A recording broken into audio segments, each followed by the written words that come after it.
Adam Curry, John C. Dvorak. It's Sunday, December 22nd, 2019. This is your award-winning Gibbo Nation Media Assassination episode 1201. This is No Agenda.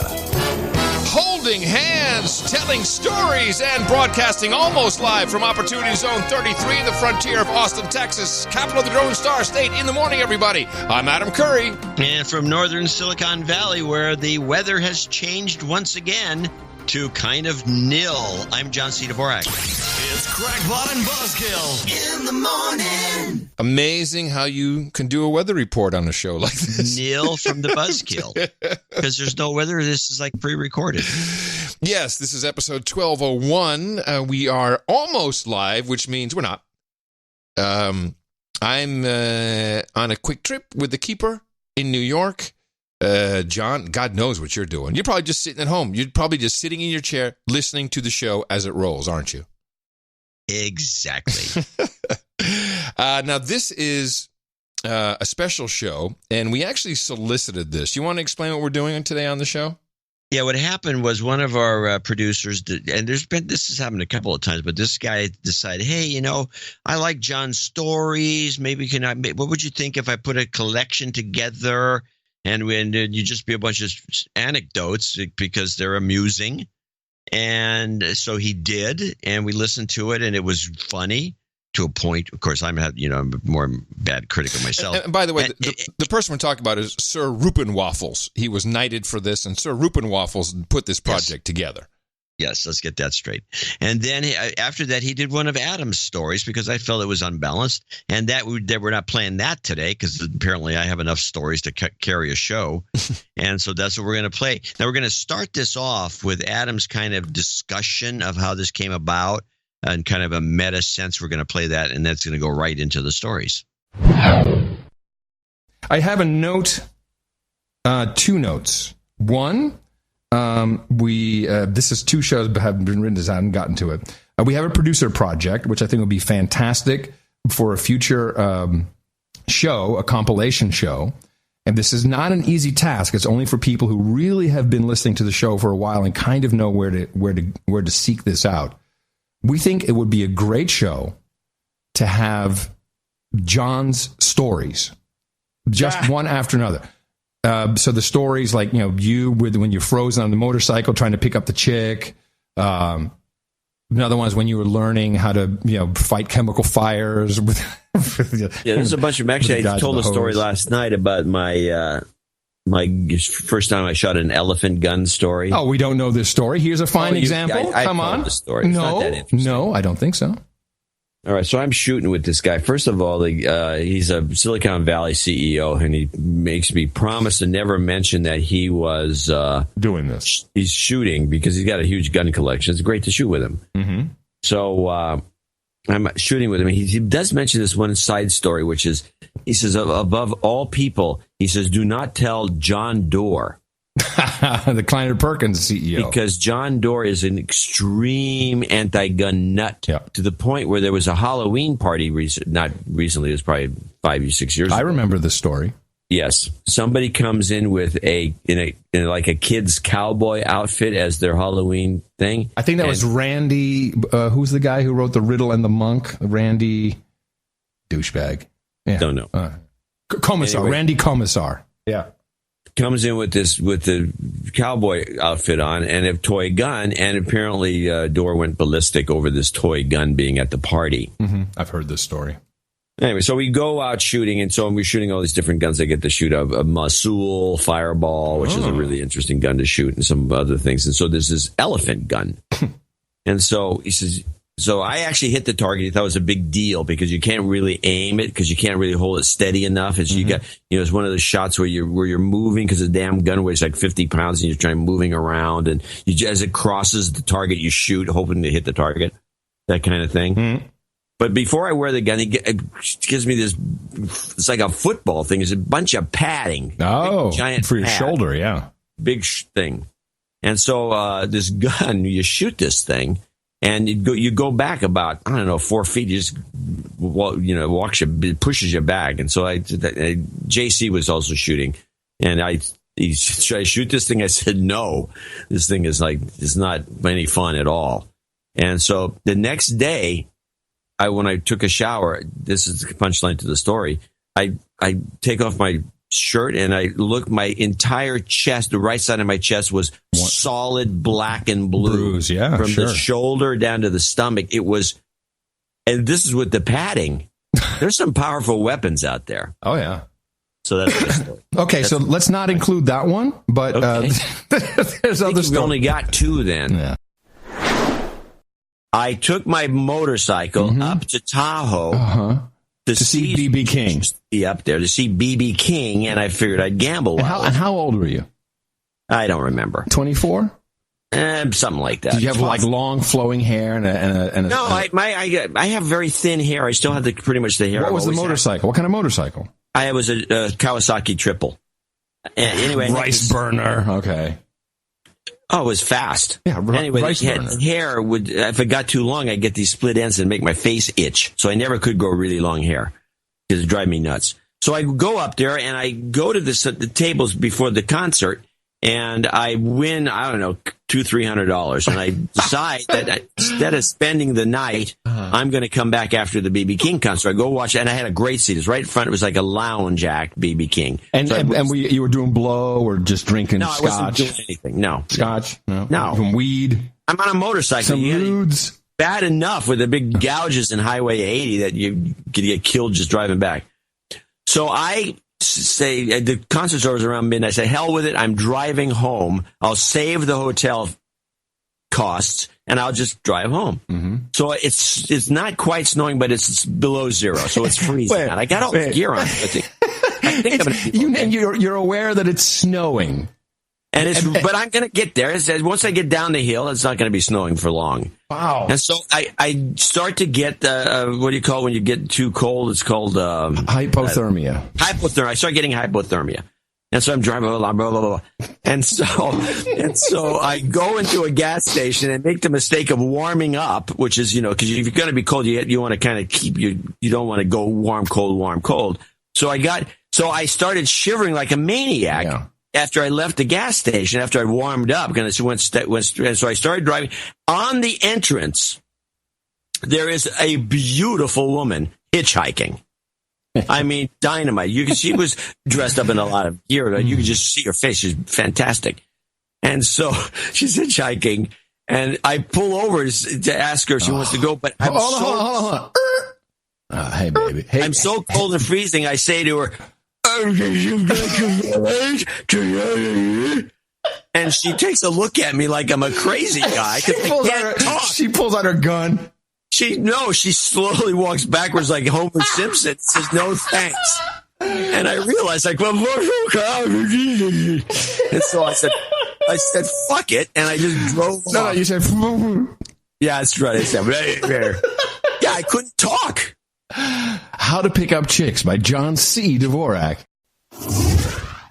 I visited the mansion or the former mansion of the antebellum or the Civil War. I guess he was a state officer, Cassius Clay, who was Henry Clay's, I think, his brother. Okay.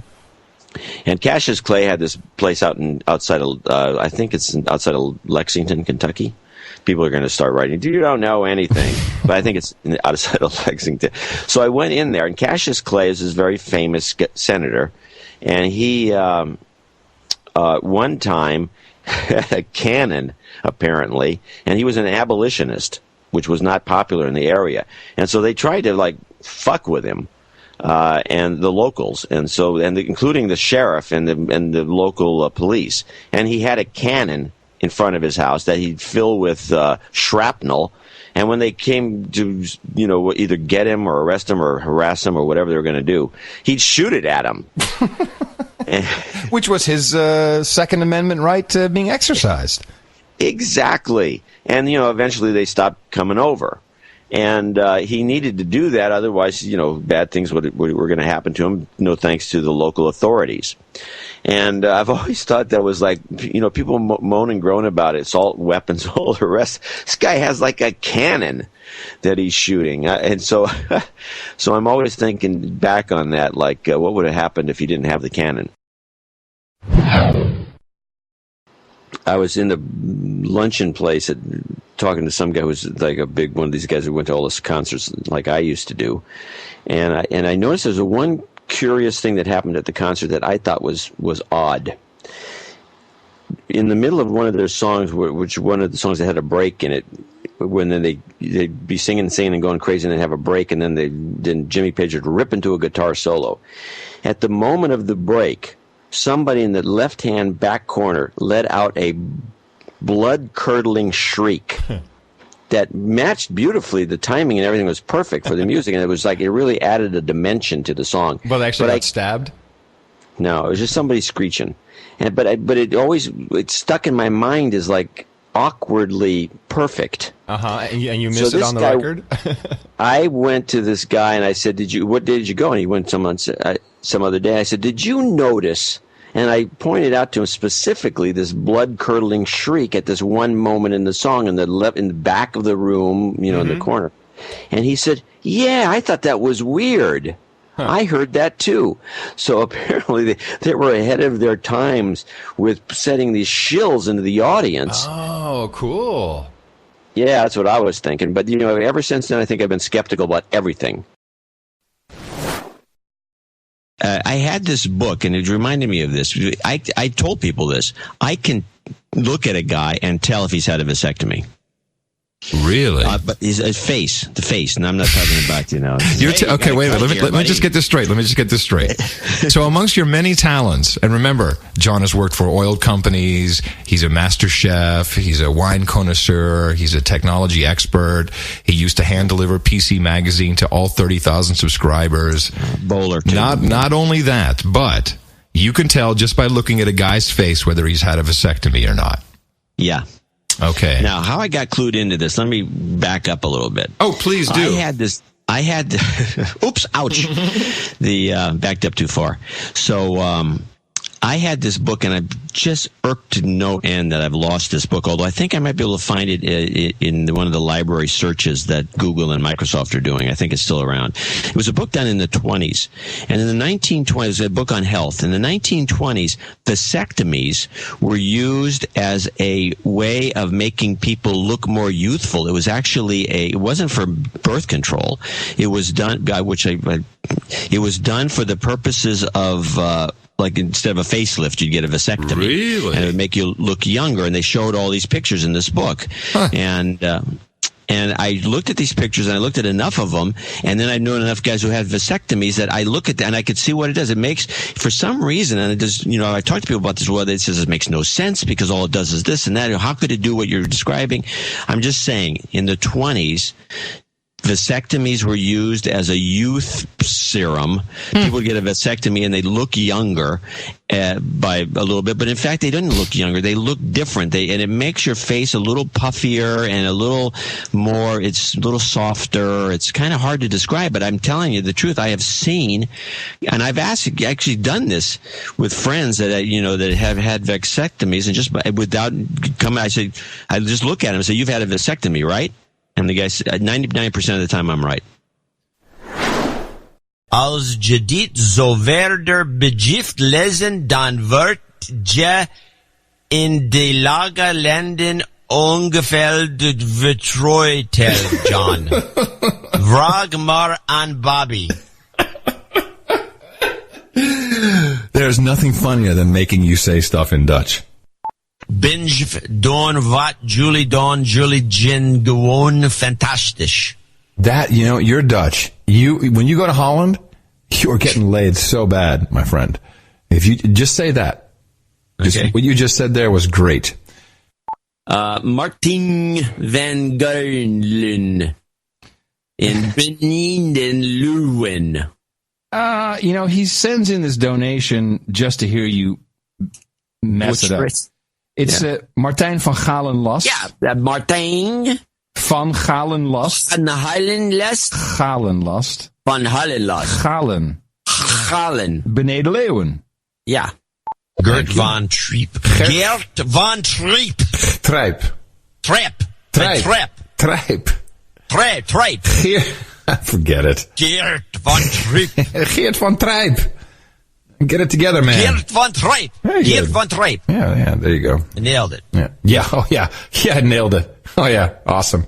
I nailed it. Jaron van Aar. Okay, let's try Jeroen. Joren van No, Aar. just don't be a dick. Just do Jeroen. Jeroen There you go, Van Aar. van Aar. From Schaik. Scheik. Schaik. Schreik. Schaik. Shrike. No, Schaik. Shrike. Close enough. Jaron Hunninga. Okay, Jeroen Huttinga. Jeroen Huntinga. Huttinga. Huntinga. Just don't make fun of it. Just try to do it. Huttinga. Huntinga. There's no N. You're putting an N where there is none. Huttinga. Huntinga. No. I can't not get the N in there. There's an N in there. Yeah, but you're putting the N before the T. It's Huttinga. Huntinga. Oh, I see what you're saying. Okay. You're right. In Wenningen. Wageningen. Yeah, okay. So there's this woman that came on the PBS NewsHour, and unfortunately, the NewsHour ballless wonders that they are wouldn't really go after her Of course not. for not answering any questions whatsoever. She's Lisa Monaco, and you can look her up, and she just looks like a She hot? no. Oh. She looks like a person that couldn't get a date if she wanted to, and because she's grim. That's no. I'm not going to agree. Oh, you have with to see her on video. It's different. She's more photogenic than she is when you see her actually moving. There's her brewerreport.com has a very flattering picture of her. Well, she's not flattering, especially after you listen to her Wow, talk. I love the one with her in the bra. What? Oh, sorry, no, it's not her. I'm sorry. Bro, it's got a porn name. She has a porn name. Yeah. Lisa Monaco. Yeah. Here comes Raven. Give it up for Raven. John, are you making it rain again? Someone's getting cornholed today. Sounds like a recipe for success to me. John, you actually just did a strip bar announcement, didn't you? Yeah. Do it again. I know guys who do that job. I've done it when I was 16. I did it in Amsterdam. Do it, and I'll play the clip. Well, no, because it doesn't lead into the clip properly. I'll do it again on the. All right. I like to get these things out in an ad-lib fashion. Well, you have to do your welcome to the stage when someone makes it rain. Everybody, give it up for Amber. No, you already did Amber. We need another. Oh, I gotta have Raven.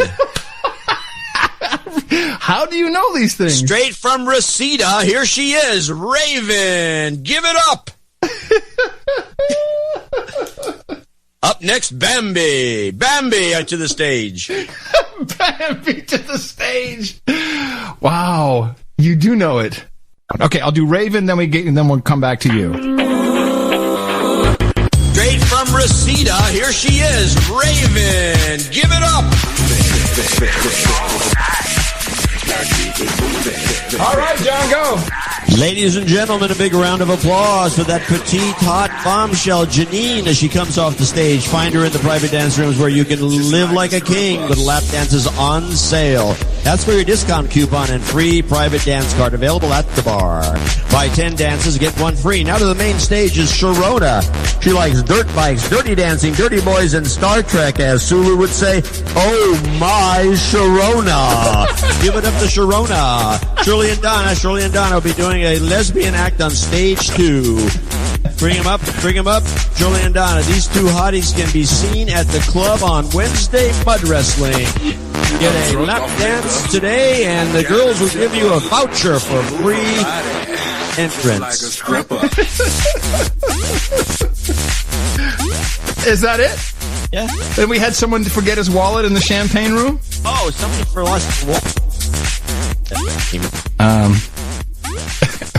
Who was it? I forget who it was. Attention, ladies and gentlemen, wallet found.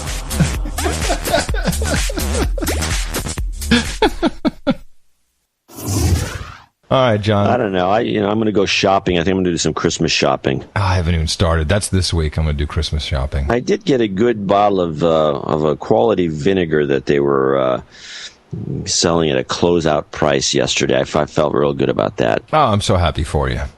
And then what I always like to do is get a good white wine vinegar. I make my own vinegar too, but I don't usually. With the stuff that's commercial, I'll buy a good white wine vinegar, and then you buy a bunch of tarragon, and then you take half of it if it's a big enough bunch, and you shove it in the vinegar, and you just leave it in there for about 3 to 6 months, and then you use that vinegar, and it's an outstanding product.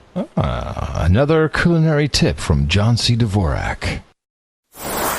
The thing that's interesting about PG Tips to me, and a lot of these other teas, and we were talking about Sainsbury's has a nice, I think it's called Red Label, which is a competitor, is that the British, when they were colonizing the world, they did these long-term deals all over the place for things like tea.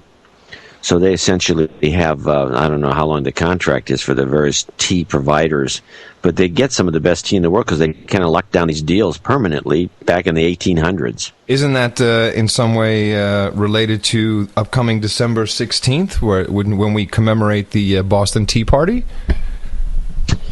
Yeah, the Boston Tea Party is, if you study enough American history, of course, this gets pretty peculiar as to why the Boston Tea Party took place, but they were trying to shove tea down everybody's throat, and they were also stealing it from China and making them take opium.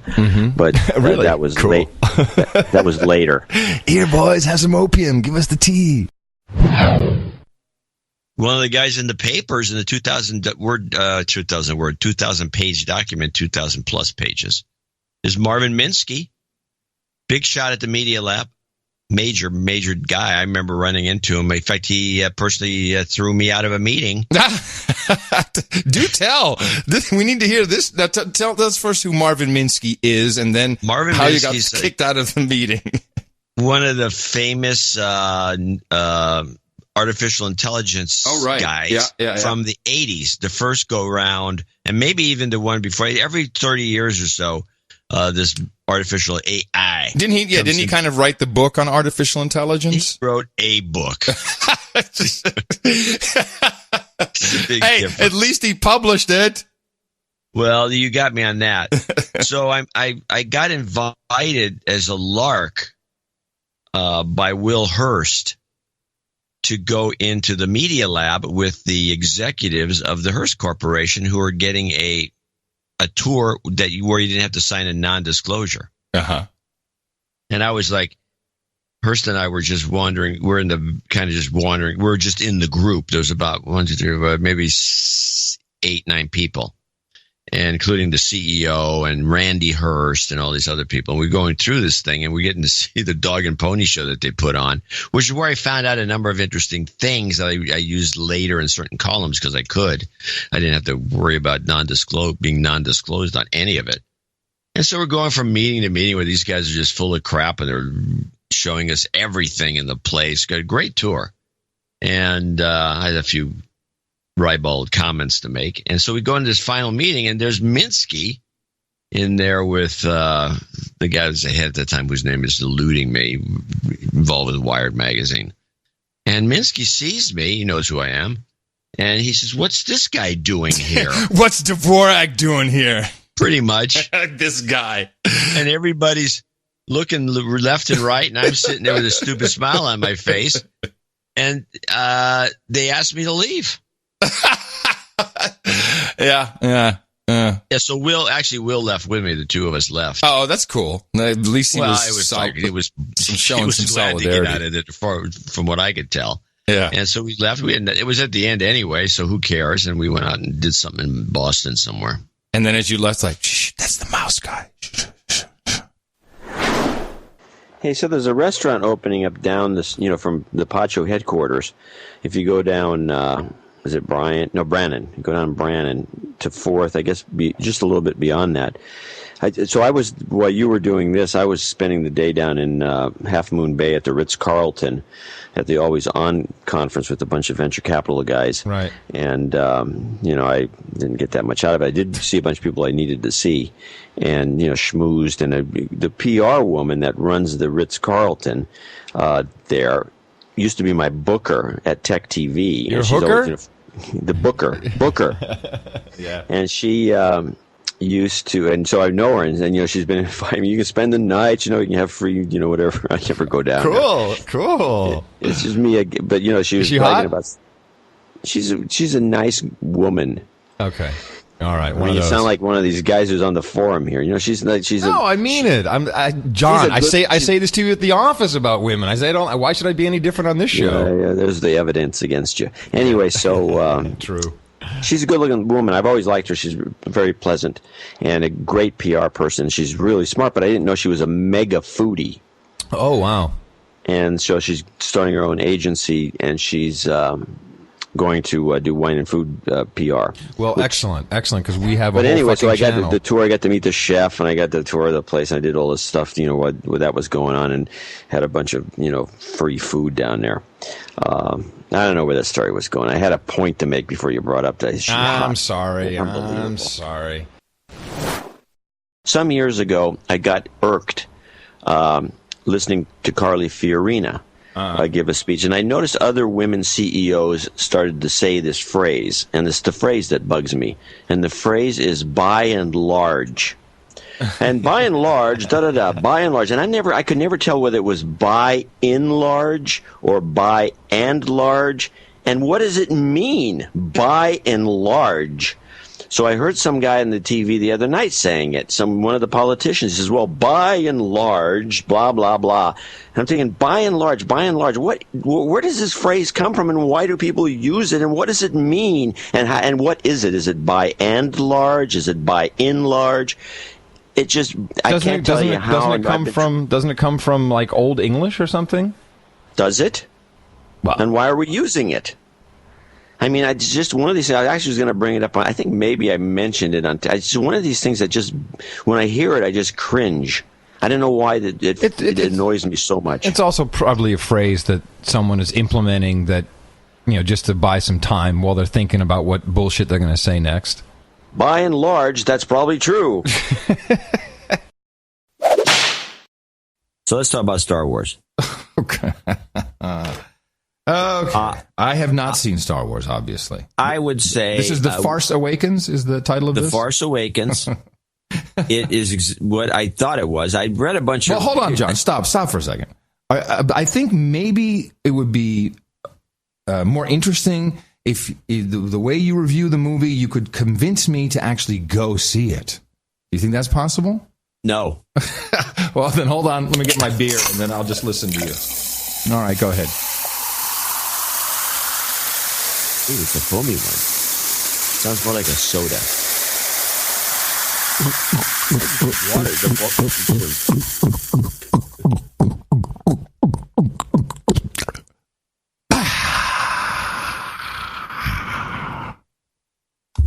All right.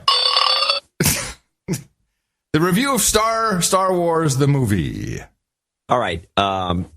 I read all the negative reviews before I went to see it. To get in the mood. Yeah. And the best review, which I think people should take with them when they go see the movie, if they haven't seen it already, they're running a lot in this movie. They're running and running and running and running. There's a lot of running. It's a lot of running. Now wait a minute. Isn't there a hot new girl in the cast? Yeah, this is the girl that did that interview I sent you the link to. Oh, the cokehead. The coked up one. That one. Oh, she's cute. Oh, she's very cute. And she's a pleasant actress. She really is pleasant. She's pleasant. She's good. She's not a crappy actress. She's a good actress. I mean, for all you need in that Daisy kind of story. Daisy Ridley, right? And she is very. She fits the role. She'll be great. And what role does she play? She plays the heroine, the damsel in distress. Somehow, Princess Leia? She's not Princess. No, Leia's in the movie. She's now the general, and everybody says another thing. Oh, this movie's just about why we should elect Hillary. What? I just got what? Yeah, I got a note from one of our knights today, or one of our producers, who said, I saw the movie. It's just a promotion for Hillary. So we discussed it. We had JC, his wife, Mimi, myself, Jay. We're all sitting around afterwards and doing a postmortem on the movie. Jay, the youngest of the group, yes, hated it. She hated it because it was, quote unquote, boring. I didn't think it was boring. Mimi, meh. She could take it or leave it. She didn't think much of it. I can hardly believe Mimi sat through the whole thing. I'm surprised she went. There you go.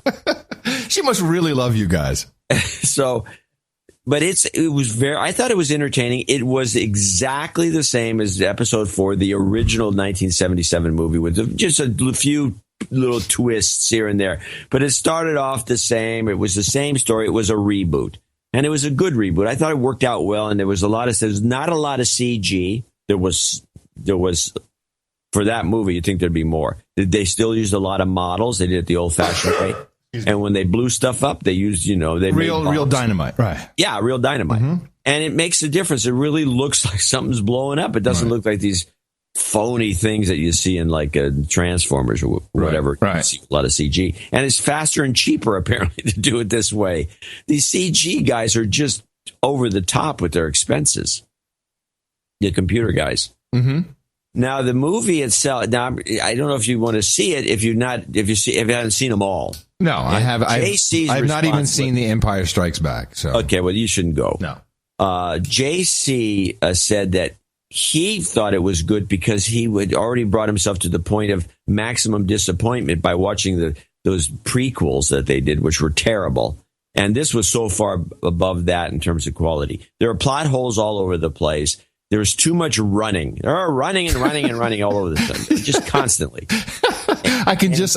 John C. Dvorak says, too much running. Now, the Force reawakens. I mean, in fact, at one point near the end of the movie, Daisy Ridley, who plays a woman called Rey, who has. Was she trying to snort the laser saber? We don't know that she uses cocaine, but if you look at this thing, this clip that was an interview of her, she seemed kind of hammered. Mm-hmm. And at the end, she suddenly, when confronted with something minor, she runs. She runs out and starts running. Just because, hey, we've gone 5 minutes without any running. Whoa. What? You going to eat a giant bug on the show? Yeah, just to see what it tastes like. What do you have? What do you have lined up? One of those, it's a locust, a deep fried locust. You want to do it right off the bat? I don't think I can wait for this. Really? I don't know. I mean, give me the background. I just got this giant locust to eat. Well, oh no, you know what? Let's keep it. Let's keep it until after the donation. No, you segment. got me going. I just broke the seal. No, you can't do that. Then it gets stale. All right, tell me the background. Where'd you get this? Where'd you get this thing? What's going on? Who's on first? Came in the mail under the Eat the Bugs program in the Berkeley area. Wait a minute. It came in the mail, and you're going to eat it? Yeah, I'm going to eat it right now. Okay? Hold on. I love bugs!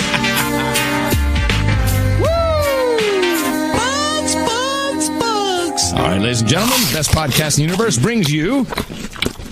Yeah, Tastes like poop. John C. Dvorak eating a cricket.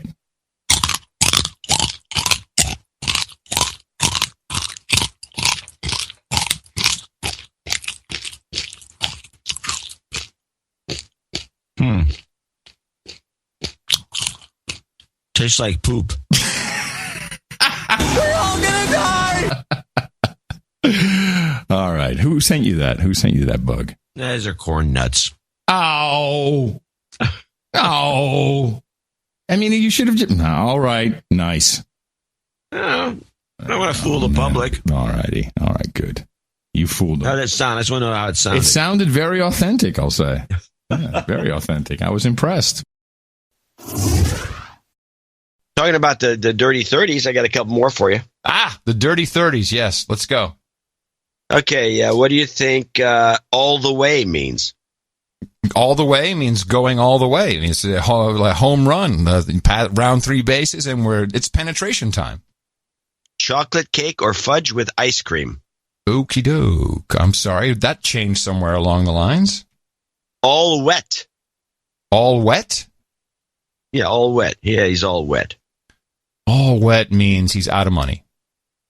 No good. It means he's no good. Oh, he's no good. Okay. Well, you're not getting any of these. No. Amici horn blower. The blower. The blower? Give him a call. Get him on the blower. No, you already blew it. It's a phone. I know the blower being a phone. Yeah. Okay. Apple. Apple? Butt. Any big town or city. New York being the Big Apple. The Big Apple. Interesting. Babe, broad. Here's the terms: babe, broad, dame, doll, frail, twist, muffin, and kitten. Zer. Baby. What's a baby? Baby is a cute zer. It's a glass of milk. Oh. What's a bean shooter? A gat, a rod, a Roscoe, a heater, a convincer. A weapon of some sort? A gun. Yeah, a gun. A gat. I got a gat. Hey, where's your Roscoe? Bring it. A gat? I like Roscoe. Roscoe. You're Roscoe. I'm strapped with my Roscoe, bro. What's beat? Beat? Beat. Beat. It's your beat. Is where you walk, or your neighborhood, your place. Means you're broke. Oh, you're beat. Beat, man. A deadbeat. That's very broke. Yeah, exactly. Behind the grind. Behind the grind is backstage at an MTV show? Behind in one's studies. Oh, okay. Big house, who's gal? Big house, the big house, the boss. Who's gal? Who's gal? I don't know. Who's gal? Prison. Oh, okay. Gotcha. The big house. Yes, I should have known that one. You should have known that one. That's one against. That's -1. Bleed. Bleed? I'm gonna bleed him. To cut someone? No, to extort or blackmail. Oh, rip him off. Yeah. I'm sucking at this game. You totally blow. Get me on the blower. No, that was the phrase. Totally blow. You No, blinkers, lamps, pies, shutters, peepers. Oh, boobs. She's got great peepers. See, I got one. No, it's eyes. Oh, please. That's about shutters. Boobs. That's about boobs. Shutters. Okay. Lamps. No. Okay. Lamps. Okay. Yes. Last Headlamps. one, and then we're going to do this next show. Ready? Yeah. Blow your wig. To get on the plane as a president? It's a good answer, but it means become very excited. Yes, I thought it was to get very mad. But yeah, blow your top, blow your wig. I've heard those. So from the 30s. Give me one we more. don't use any of these. We got to get a few of these back in play. I like more. Roscoe. Roscoe is good. I like that. Yeah, what else? Give me another one. All right. I'm annoyed that I get this wrong. Okay, you'll get this one. Booze, hooch, giggle juice, and mule. Well, that's alcohol. The whiskey, in fact, Whiskey, but that's yes. right. Close enough. Yeah, okay, here's one. Moscow Mule. This is a good one. You'll never get this. Brody. Brody? You can ask me to use it in a sentence. Could you use the word in a sentence, please? Yeah, he pulled a Brody. Oh, it's like some massive failure. Ah, right. But where does it come from? It's a mistake. And where does it come from? I don't know, but I always thought, I didn't realize it went back to the 30s, because I remember when they used the word Brody, and I always thought it referred to the 49ers quarterback in the 50s. Okay. And John Brody. Did he do something really bad? No, he used to always run around the field like he was being chased by wild dogs. Oh. And he was known for making quick U-turns, and it was always cool. I always thought when they said pull to Brody, I thought that meant just turn around and go the other way. So I was befuddled, apparently, when I was a kid. One more? One more. Last one. Okay, there's a bunch of them again. Brunos, goons, hatchet men, torpedoes, and trigger men. Yeah, well, these are foot soldiers of some mob. Yeah, hired gunmen or other tough guys. Yeah, how about okay, one more, just because you need this one. Bulge. Bulge? Use it in a sentence. He's got a bulge. Oh, got a lot of money. Having an advantage. Oh. Well, that's all men. It's like Battle of the Bulge, I guess. I'm not sure. Okay. But that was in the 40s, so that couldn't have been Battle of the Bulge. But it was a lost era. Yes. We're trying to bring some of it back. Well, so far all we have is Roscoe. Roscoe, I loved Roscoe. Yeah, and I'd like you to find out where that's from. So we're shopping at Target, and and I'm having trouble. This only happens once in a while. I usually have pretty good line karma, which is the karma where there's a bunch of people in line. The distances are pretty much equal. You pick a line, and you hope that you get through the line faster faster than normal. Yes. And I have a racist. I'm racist when it comes to this, and I'm going to explain that. 'Cause my wife says you're a racist. My racist comment is, if the checker that's working the register is black, go there. That's very racist of you, John. It's very Why? racist. Why is this? What is the? They're fast. They actually do a better job. So why are black Americans faster than white Americans? I think they just like the competition or something. I don't know. It just always surprises me how much faster they are. Huh. But they crank. And I always compliment them at the end. Sometimes, and you can, if you go to a Costco, you can just sit back and watch. You can see one line moving like a son of a bitch and one line nothing. So you get in the fast moving line. It's always some black guy just cranking away. Right. Huh. And so I always say to them, you're fast. And they always really appreciate the compliment. Oh, well, I should try that someday. But I think you should say, you're much faster than them white people. I think you should try that. I'm not doing that. Oh, okay. That would really. This happened at Target, by the way. I got in the wrong line with some woman checker who's obviously a part-timer, and there's a black guy, and I don't know why I didn't go in the black guy's line, because he just cleared the line. I'm still standing behind this amateur couple of students from the University of California, obviously.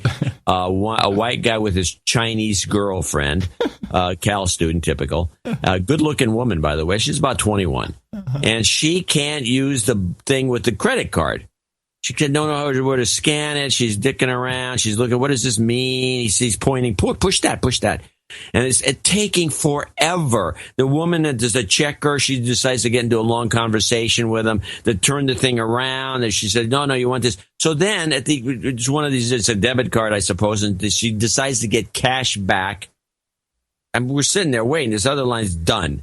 I'm waiting. She wants cash back in quarters. So she's doling out. She's got to crack in a couple of quarters things, asking the next guy to check her over if there's enough. You got 8 quarters? I mean, what quarters? They're messing with your busy life.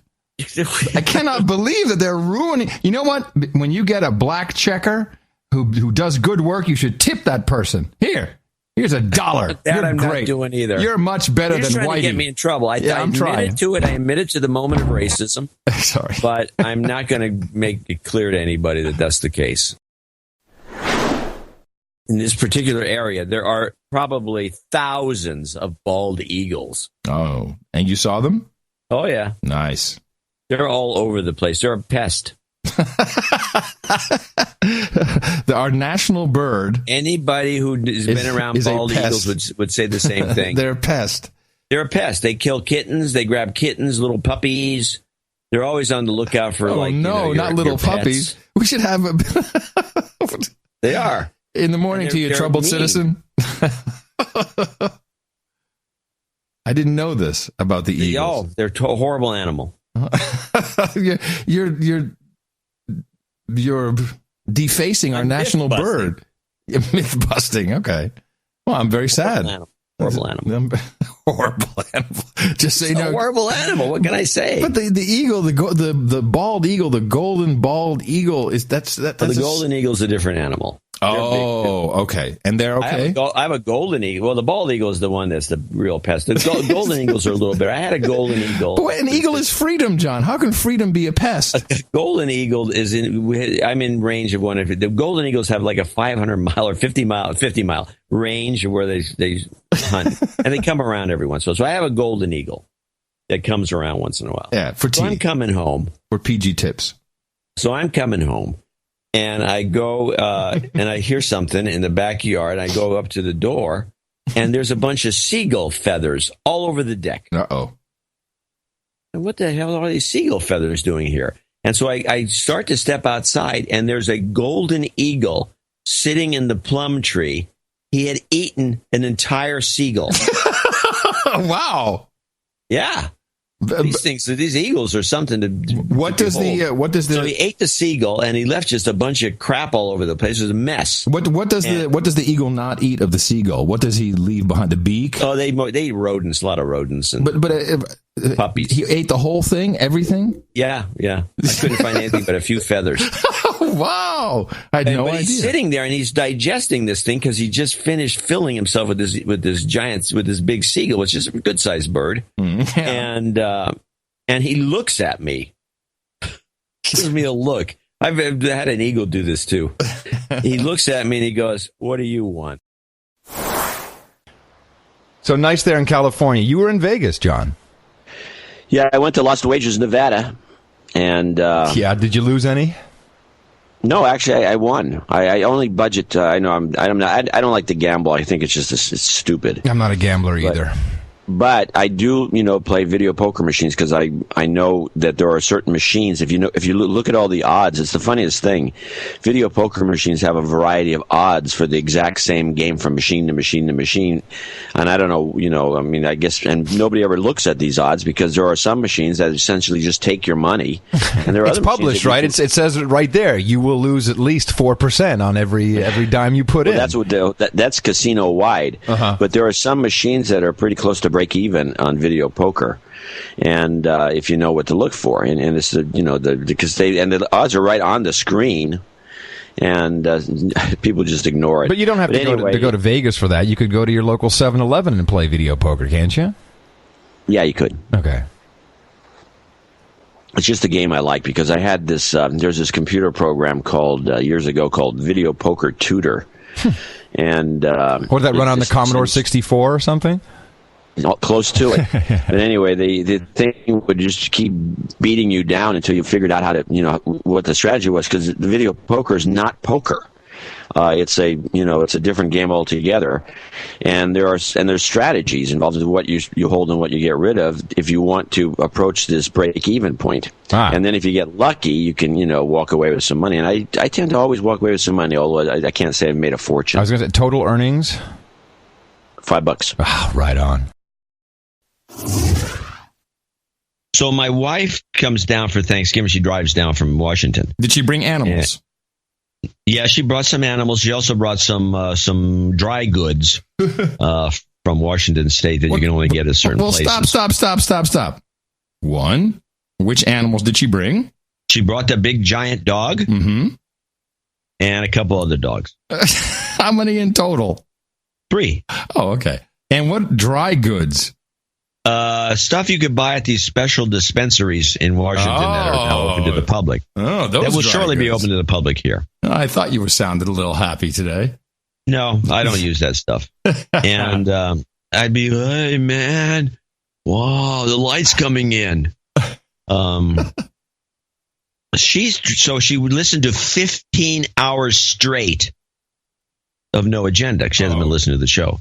So she is like, it's like going to Paris after you haven't been there for 10 years and you go, oh, this is shit. Things have changed. Wait a minute. Did she say, hey, that show's pretty good? Let me guess. No, she did actually. Uh-huh. But she made some interesting comments that I have not. She says the show is snappier. It moves faster. Mm-hmm. She says there's more inside baseball, inside material that, that we take for granted that is very confusing. Hard for new people to figure out. Yeah. But I told her that, and we had to discuss this because I know that we do this on purpose. I said we do it on purpose. I said, well, no, we do that on purpose. And every time I say that, she goes, sure you are. I think it just evolved. But no, we do stuff on purpose. And I said the idea of having our own language, calling people Chip instead of their real name and stuff like that. And we used to use different names for Clippity Clop, for example. Yeah. She says there's more of that than before, and it's very confusing. But she says the way you listen is that you listen, what the hell? She says, what the hell are they talking about? And then something over something grounded. And then the penny drops. Then all of a sudden it's like, oh, I see what they're exactly. saying. And I said that this is interesting because we used to always have this problem with new listeners where the show was off-putting for 2 or 3 shows, like 5 years ago. And so people just, until they heard 3 shows, they didn't like the show at all. But the feedback I get now is, I listened once and I was hooked. Yeah. I've had that comment over and over again. Yeah, you're right. I think it's our comedic stylings that are hooking people. I've got a couple more complaints. I forgot. I've been wanting to mention this for some time. Okay. They give peanuts out at some of these flights. Yeah. Which is probably endangering someone, but they do it.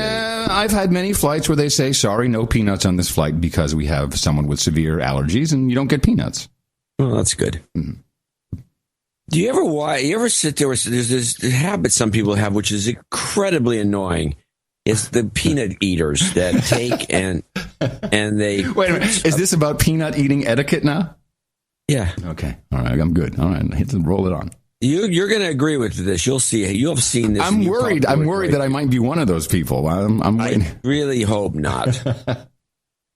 So you got a bag, a little bitty dinky bag of peanuts. It's not enough peanuts to do anything. There's about 17 peanuts in it. Dump the peanuts in your mouth. You're good to go. No, that's not the way it works with some of these guys. They have to dump the peanuts in their right hand. They dump like a palm full of peanuts, the whole bag, or at least half the bag goes in their hands. Then they make a fist. Yeah. Uh-huh. Then they shake. You are describing my old man, by the way, to a T. They shake their fist, dirty peanut eater. They create a small opening at the thumb end of the fist and try to shoot a couple of peanuts into their mouths. This, of course, is completely the wrong way to eat peanuts. Well, for one thing, it gets peanut grease all over your hand, which is, not necessarily good. And salt. But they shake, and so they're chewing and shaking, chewing and shaking. And they throw a couple more peanuts in their mouth and chew some more while shaking and shaking. It just is annoying. It's the most annoying thing I've ever seen. Amen. And then when they're done, they got down to the peanuts. Then they start doing the thing with their hands to get all the salt and grease off their hands. Yeah. They're slapping themselves. Okay. John. This is exactly how how I've seen my father eat peanuts. This is very unusual. No, it's not. I don't think it's that unusual. What is the correct way to eat peanuts in a plane? There's a lot of ways. You can take the peanut bag and just, if you like tossing the peanuts back, toss from the bag. Uh-huh. I always ask the flight attendant to feed me. Yeah, well, they rarely do that. I gave up on that idea. Okay. Well, I'm sorry. Meanwhile, of course, on the flight, I should mention this, a number of, probably a dozen idiots are coming down the aisle with this huge backpacks. Ah, your favorite. Yes. The huge backpack phenomenon. Bumping left and right. They're that and the guy who's got the too wide of a roller bag. And he has to, instead of picking it up like a normal person, he has to roll it. So he's dragging the roller bag, banging into things. He can't get in. He's backing up and going forward because the bag is always hitting one of the seats. Ugh. And this was an old 737. And did someone swing around and hit you in the face with their bag as usual? Or? No, but I almost. I'm going to show my support by donating to No Agenda. Imagine all the people who could do that. Oh yeah, that'd be fab. Yeah, on No Agenda. In the morning. And we do have a few people to thank for show. Wait. First of all, I think your stories are fantastic. You said on the last week, whatever it was, 1200, you said, they're boring. Your stories are actually a great part of what makes our show so unique. Well, I'm glad you like my stories because apparently I can't stop telling them. I don't think I've heard many of them twice. Well, now I have. Very, very seldomly do we repeat a story.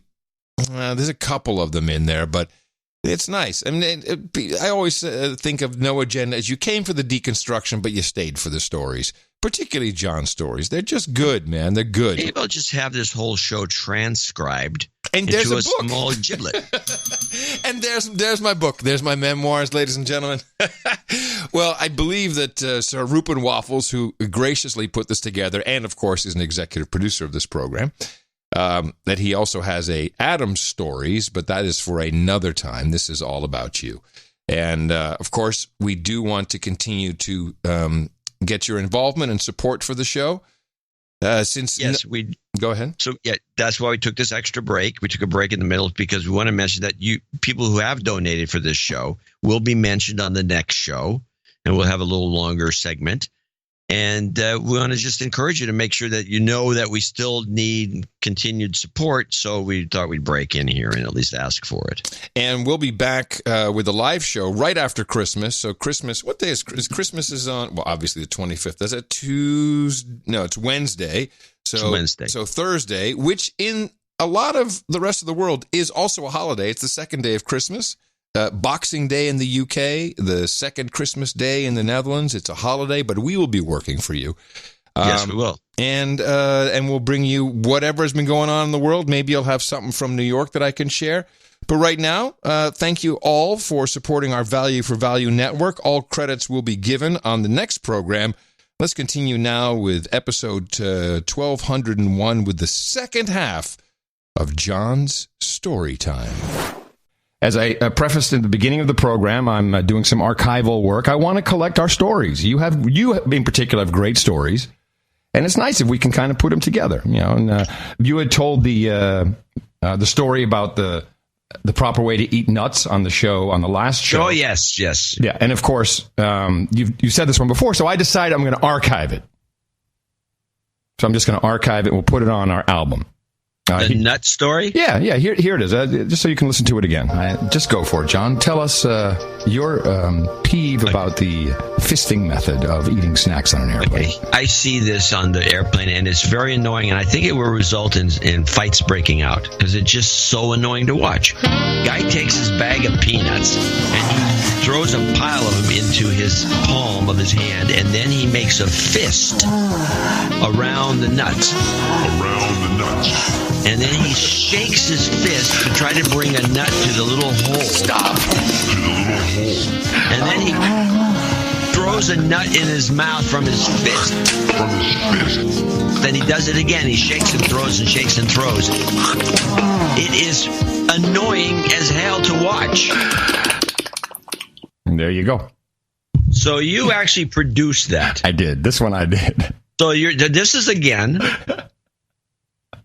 a use of your time that is not necessarily a good use of your time. But it's okay if you want to just sit there and ridicule me for my stories. Not ridiculing. I'm making you a legend. What are you talking about?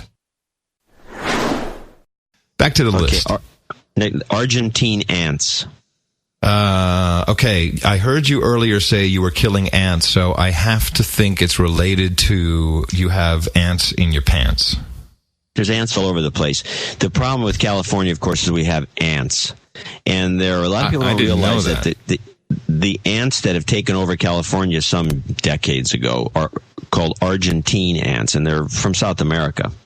And they're little guys. They don't bite. They're not a problem. But the weird thing about them is that they're a collective, and it's the only ant breed that if I'm an ant in ant hole number 45, 5 blocks from here, and somebody comes and flushes out the ant hole and kills all the ants except me, I can wander over and just join a different group.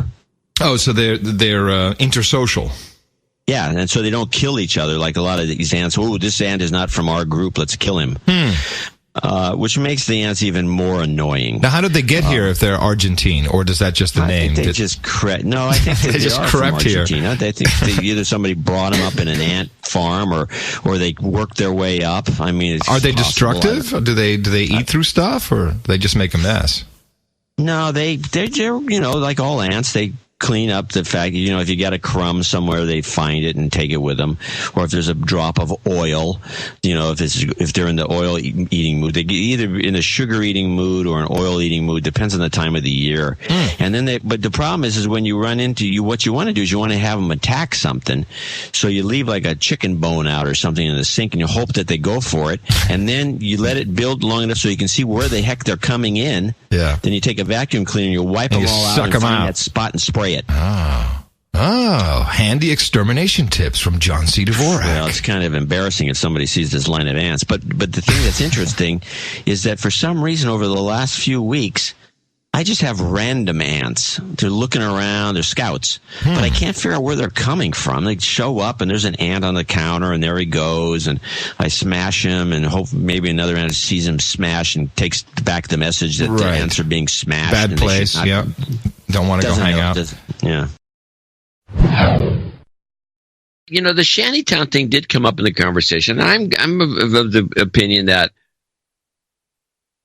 you're just going to have to bite the bullet in these towns, these liberal towns, and let a shantytown crop up.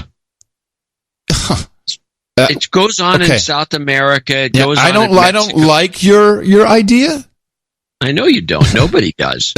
But it's the most realistic thing you can do. Is just be honest about it. But you have shanty towns in multiple cities in California, and it hasn't produced any. Where? There's no real true shanty town. Every street corner. No, that's not a shanty town. Well, okay. I mean, how many? That is just a bunch of people hanging around and, hanging out with tents. Yeah. No. Okay. I'm not talking about camping, which is what they call it now. Homeless camping. Yeah. You're not homeless. You're just camping. Oh, yeah. Just people camping. Yeah. No, I'm talking about you get a couple of acres. You put some acres together in an area that's really some places you can get water to. Usually a water truck, that would work. Bring it in once in a while, and everyone have their own buckets. And let people build little lean-tos. Well, to have its own government. It's where it's like in Brazil in the favelas. They have their own governments. Yeah, but that's my point, is the favelas are a huge issue. Yeah.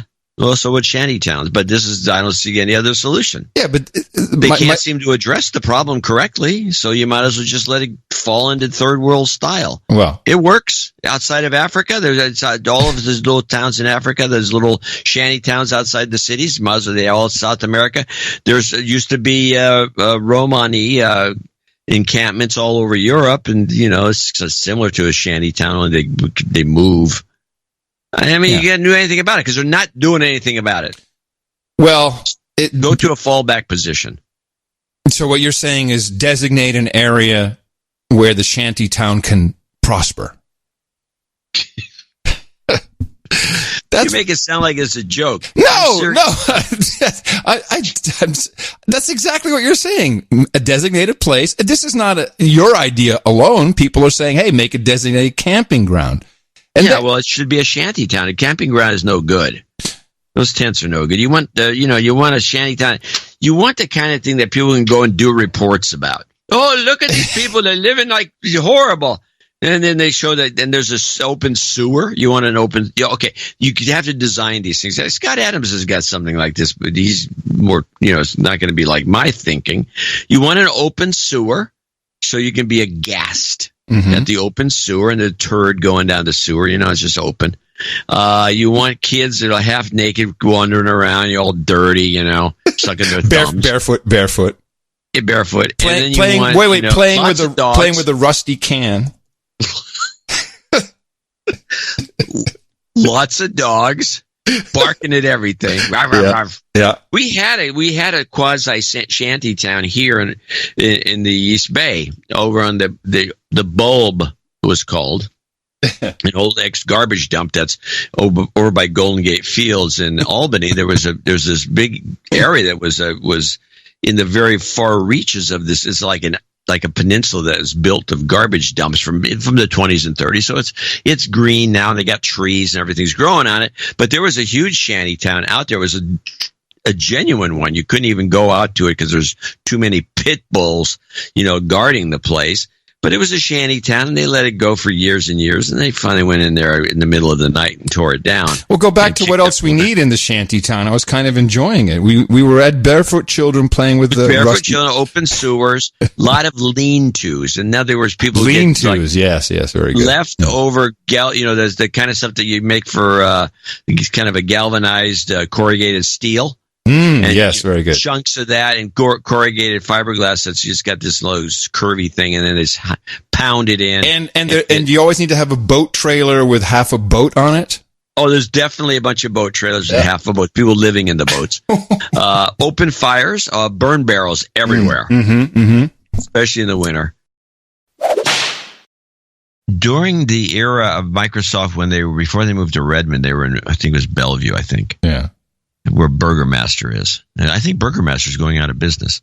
Anyway, they had this was told to me by the guy who wrote Hard Drive, I think it was hard. The original Bill Gates, the book on Bill Gates, is a reporter for the Seattle Times. And I had a long chat with him for some other circumstances. We started talking about the book and the stuff that he left out. And so he gave me a number of interesting stories that they wouldn't let him run, or he couldn't run, or he didn't have enough backup for it, or it wasn't, mean a Vanity Fair type job?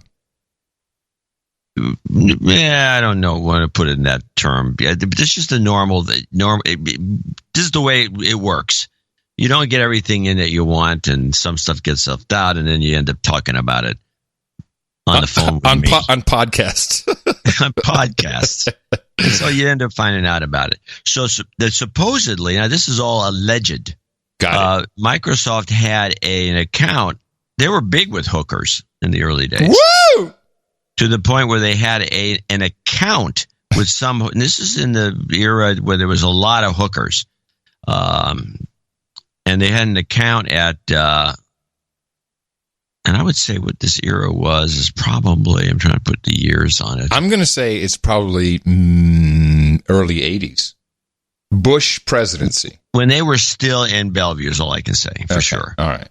And they had just an open account, and this is when Microsoft, everyone had their own private offices. Everybody had a private office at Microsoft. And when you visited the campus in the early days, there was nobody. It wasn't one of these open air things where everyone felt like a drone. It was every coder, everyone who works there, wherever you did, you had a private office. You could close the door and lock it, and you could have a bed in there if you wanted to spend the night, because a lot of coders like to do that. They just stay there. Yeah. And that was very common in the early days. And so they had an open account with a whorehouse, and it was just you'd go onto the bill. I don't know what the petty cash. I have no idea how they wrote this off, but any coder that was lonely could get some girl to come over and to keep him at the place coding. Wow! And what a great place to work. Yeah, but it had to be dynamite. That's why you could take a cut and pay to work there, because there are benefits that are a little more than the free lunch at Google. And I was allegedly, according to the source again, the writer, he says that Bill's Bill Gates's hooker tally, his hooker was actually the madam of the place. Why is there no book about this? The hidden secrets of Silicon Valley and hookers. I'm reminded of a story. It says, in California, a lot of us eat a lot of hot chilies, although not necessarily as much as some of us do who are really kind of addicted to the chili. Mm-hmm. And I'm quite comfortable with the hottest imaginable food, except some places in India serve food that is excruciating and maybe too much for me. But so I'm in Brazil. Well, you're a professional, John. Let's just be honest. I mean, let's just call a spade a spade. Doing what? You're a professional foodie. Yeah. I'm a foodie, yeah. Yeah. So anyway, I'm. By the way, the thing about chilies for people out there who want to say, well, what's the big kick? Well, I mean, besides the fact you get a little endorphin hit, the real kick of chilies is it actually changes because it burns out certain taste buds for a short term. It changes the flavor profile of foods, and you actually and the food tastes differently, and sometimes it's meant to taste that differently way for you to fully appreciate it. So I'm in Brazil, where they really like hot chilies, but not that many people actually in Brazil eat them, but they're all over the place. And when I go to these churrascarias, which are these Brazilian barbecue places, which are all over the world now, but any of them outside of Brazil, they never have the chili sauces. They usually in Brazil, you go to one of these places where they have these barbecued meats on a sword. They bring out and you ask for this piece or that piece. They have these hot, some Scotch bonnets and these really little bitty, really dinky little peppers that are extremely hot. And you eat those first before you get to the meat? The peppers are usually soaked in a vinegar or a vinegar oil mixture, and it's that mixture, the oil and vinegar, you put on the meat. You don't ever eat the peppers. Oh, okay. Generally, it's just it's a really kind of a version of a hot sauce. It's very, and it can be extremely hot. Anyway, so I'm in Brazil, and this guy's, I'm in Rio, actually, at a little barbecue place right on the beach. And the guy says, this guy, he's another journalist, and he's like, challenges me to these peppers, thinking I'm just some sort of wimp from the United States who doesn't know anything about peppers.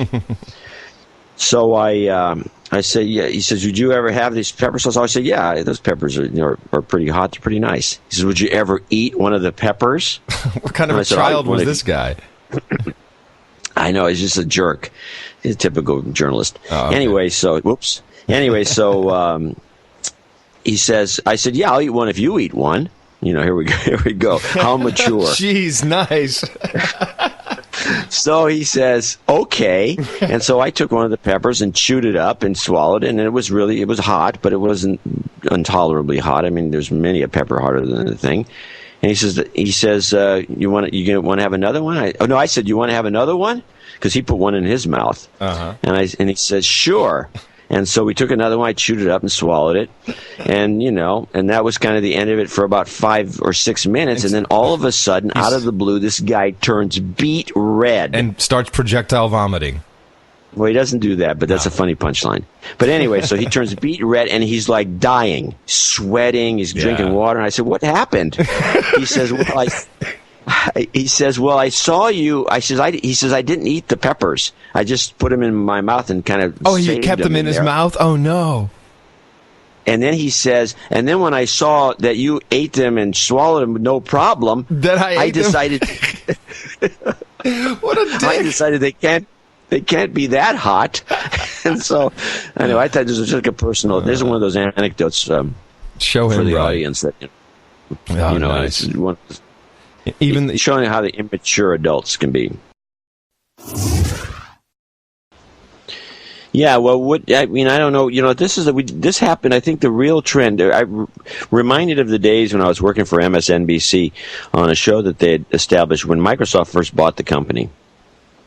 First formed the company with NBC. That's what MS stands for. A lot of people have long since forgotten it means Microsoft. I remember. I was there. And so they started this thing up, and then they wanted to do, because Microsoft was involved, they wanted to do some tech stuff. So they did this show called The Site. And The Site starred Soledad O'Brien, and she was on the fast track to become a NBC News anchor, and so they gave her this gig so she could do a little practice. Although she got sidelined by some other ethnic-looking woman, and ended up having, I think she went to CNN or something like that. But Soledad was really one of the nicest people I've ever met. So hopefully she'll get back on the fast track. I don't know why they took her off of it, but it happens all the time. Not to change the subject, but we have a woman here in KPIX who used to be network at CBS, named Dana King. And I saw her when she was doing some of her network stuff, and she had big time news personality written all over her. She apparently did something amiss, and then they signed her to the local owned and operated affiliate. It's, the KPIX station as a news anchor here is kind of punishment, and she's been stuck here ever since, and I don't think she can ever break away. But she was like, this is anyway. The show business thing is disconcerting. But back to the MSNBC story. So anyway, they had this show that they developed because Microsoft's pushing them, called The Site, and it had Soledad as the anchor, and I did some work on there, and Lee Laporte had a segment, and we did some debates, and it's the same, usual suspect. You guys are such media whores. You'll do anything. Well, they were paying us. Oh, okay. Anyway, so unlike prostitutes, they were paying you. Well, you made a good point. Anyway, so I know, it's like, what's the difference? So anyway, Diana got killed, as you recall. Yep. Princess Diana, and they started covering it 24/7 with pretty meaningless coverage on MSNBC, and their ratings went through the roof. Through the roof, sure. Of course they did. Yep. And so they killed the site, and they killed every other thing that wasn't like celebrity, butt kissing, whatever you want to call it, kind of programming. And of course, the site, the place has never recovered. I mean, because you can't keep covering Diana forever. They tried. And they went right back into the dumper that it was in to begin with. And then, meanwhile, they threw out any possible interesting properties that they had started. Anyway, this kind of decision-making at this kind of level has always been disconcerting to me. I have to call back though. Your idea of the homelessness experience in Disneyland this is an exit strategy. I think we could create this ride. Now, do you sit in the ride, or I think you should also experience for a brief moment you stepping in human feces? I don't know if the homeless are always stepping in human feces. I guess some of that are really down and out, staggering down the street, all leaned over. No. I mean, if the ride, are you going to actually experience it? Like, so is it a ride? I think the most enjoyable Disney rides are in a cart, and you got your music going on, and you're like, well, okay, there's two ways of going about this. I'm a huge connoisseur of these things. Here we go. There's one is you're in the little cart, a little car, or a little thing, and it's going through a homeless encampment, and people are all animatronic. That's like Pirates of the Caribbean. Yeah, exactly like Pirates of the Caribbean. Only you're not. Maybe it could be in a kind of a river of pee. If you're in kind of stinky pee, that would be okay. But I think generally speaking, it'd be better on rails, and you go through these things and you see all these different people. And then they have, people, you go through the section where there's a bunch of politicians trying to come up with good solutions, and they finally say, we just need more housing. And then you come out the other end of it, and you feel real good about yourself, and you understand. You understand the problem. You have evolved. That's what it is. The other one, which is the cheaper way to go, is you wear some VR glasses, or you're in a VR situation. You experience the whole thing. Only now it's even more realistic. Not because it's not animatronics. It's not dummies and things like Pirates of the Caribbean. It's the actual videos that you're seeing, and it's surrounded by the real stench and filth and fans blowing the smell of crap in your face. Whoosh, whoosh. And you go through the whole thing, and you come out the other end pretty much with the same message, but it's just the cheaper way to do the ride. Less maintenance. I personally like the Pirates of the Caribbean version. I like that a little better. I think it's more fun. I always like those rides better than the ones that are because you go through City Hall where the council members are all sitting there pontificating. Then you could do, and here's Los Angeles, and here's Austin. You could have a couple show some differences. Oh yeah, right. Yeah, you could take the car through one place or another, and then guys begging for money in different ways. Along the ride, people keep coming up to your cart asking for money. Yeah, God. We're going to hell for this. The other thing I wanted to say is that, one of the movies I wanted people to see, and we could talk about at some point, because we were talking about comics, and it was the movie Best of Show, which is a hilarious movie, but it has a guy in it named Fred Willard. And Fred Willard, who's done some of the finest most inventive comedy. I don't know how old this guy is, but he must be 90, and even though he doesn't look that old. Because when I was in high school, which was a while ago, I saw this guy when he was a comic team called Willard and Greco, and I saw him at the Hungry Eye in San Francisco, and he was hilarious then. And since then, and he was also the guy who was the sidekick on Fernwood Tonight with Martin Mull, and one of his his type of humor is epitomized by this particular joke, which I'll try to explain. Which is the two of them are sitting there. So Fernwood Tonight was a fake talk show that was mocking the talk show genre, and Martin Mull was like the Johnny Carson, and Willard was the sidekick. And they'd be getting into some discussion, and Willard would out of the blue make these strange comments, which, by the way, is what I have Sebastian Rupley on Cranky Geeks fashioned after. He'd make these strange comments. He'd say, I don't know why they've got these ramps on, why did they put these ramps on all the sidewalks? It's just so skateboarders can go zooming up and down, almost knocking you over. It's ridiculous that they'd do something like this. And then Martin Mull says, that's not for... He says those ramps are for the handicapped, and without missing a beat, Fred Willard says, "That's bull. I've never seen a handicapped guy on a skateboard." Whatever the case, I'm on the Comcast connection today. Well, that's good because I'm on my iPhone connection today.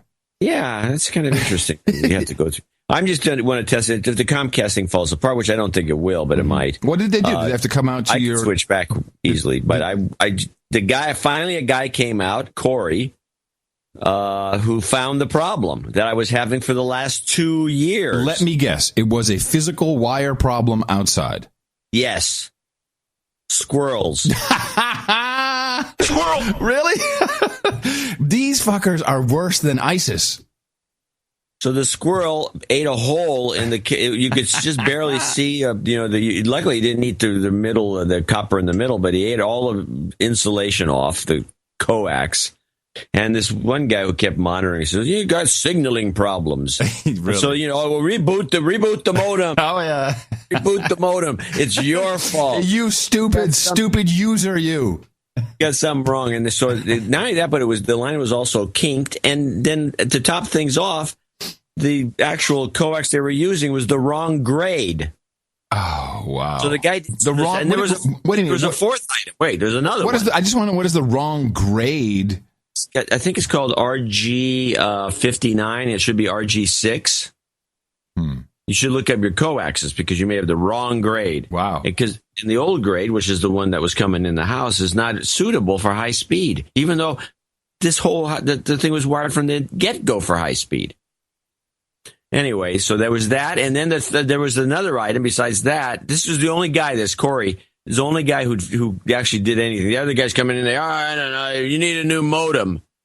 You know what this is, what this is you once wrote an article how cable modems would never amount to anything. And at the time you were right. But these guys didn't forget that, you see. Well, maybe.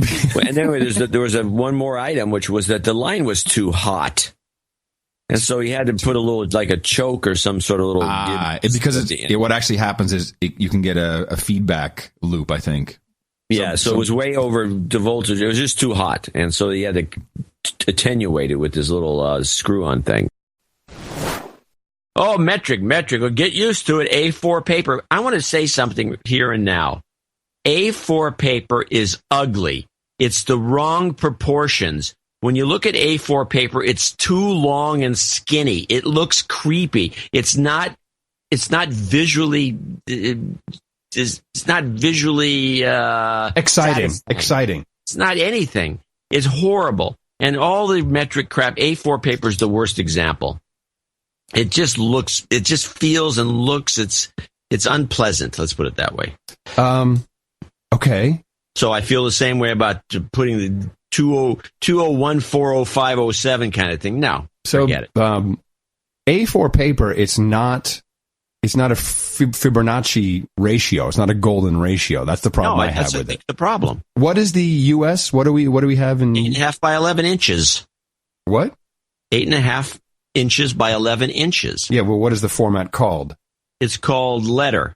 That's what it's called. In the morning. All right. So now that we have started an international incident regarding the A4 size paper. I know. There's going to be a bunch of these guys who listen to the show to hate us, and they're going to, why is this feet in inches is stupid. A lot of people taking exception, speaking of printing, to your rant against A4. Yeah, there's at least a half dozen people that get all upset. Oh, half dozen people that emailed you, not the ones that emailed me as per usual. Ew. A4 is tall and thin like Adam, not fat and chubby like John. That's exactly right. Yeah, that's objective. Yeah. I had a thought the other night, where a lot of people still probably don't know the history of slavery, and that it was the Republican Party, Abraham Lincoln in particular, the leader of the country at the time, who, the Republican who said, we got to stop slavery. And the Democrats the Republican Party came out of the abolitionist movement. Yes, thank you. That's even better. And so Republicans were the abolitionists, Democrats were the racist, slave-holding a-holes. Yes. Okay. Now, somewhere along the line, that switched. And Republicans... Lyndon Johnson, it's believed. Okay, so I'll finish the sentence. So somewhere along the line, that switched, and then all of a sudden, Democrats became the high and mighties, and Republicans became the misogynistic, racist, anti-Semitic, blah, blah, blah, horrible people. Yeah. You said this came out of LBJ? That's the thought. Yeah, LBJ had some recordings actually where he said that we can have the Nixon Southern strategy. Wasn't that part of this? No, that was taking advantage of what LBJ was doing. LBJ, with his war on poverty, decided that he could set up. He believed he was setting up a system that would make the blacks vote Democratic for the next 1,000 years. And there's some recording of him talking about this. And when that happened, the Republicans were kind of screwed because they were doing the switcheroo. And so they went to the Southern strategy to pull all these Democrats that were down there who are racists, the Dixiecrats, to make them Republicans through code words and the like, supposedly. And now I think the Republicans are pulling another quick one to get the working class to be Republicans. Well, I think that's been happening for a number of years. Well, it has to, because the Democrats have gone toward the yuppies, and they've been the white-collar workers. They hang out with the bankers, and they're Wall Street oriented, and they don't give a crap about the workers, and they've just been coasting on the union support. And so that is easy enough to steal. And so I think Republicans are Trump's the only one who noticed you could do this, and he's the one who did it. And now the Republicans are thinking about maybe making this switch. The irony to this, because I've thought about this with the Republicans switching over, or the working class, lower middle, and so on, switching to be all Republicans. This makes me think that Norman Lear, and here's a very interesting irony, the All in the Family show had Archie Bunker as a working class guy, probably a union guy, who was a Republican, and which made zero sense, especially during that era, because there wasn't a guy like that. My family was this way. My dad was kind of an Archie Bunker type character, not in the racist way, but in just he's a working class, dyed-in-the-wool Democrat, always going to vote party line, and that's the way all these people were. But somehow Lear decided to make him a Republican.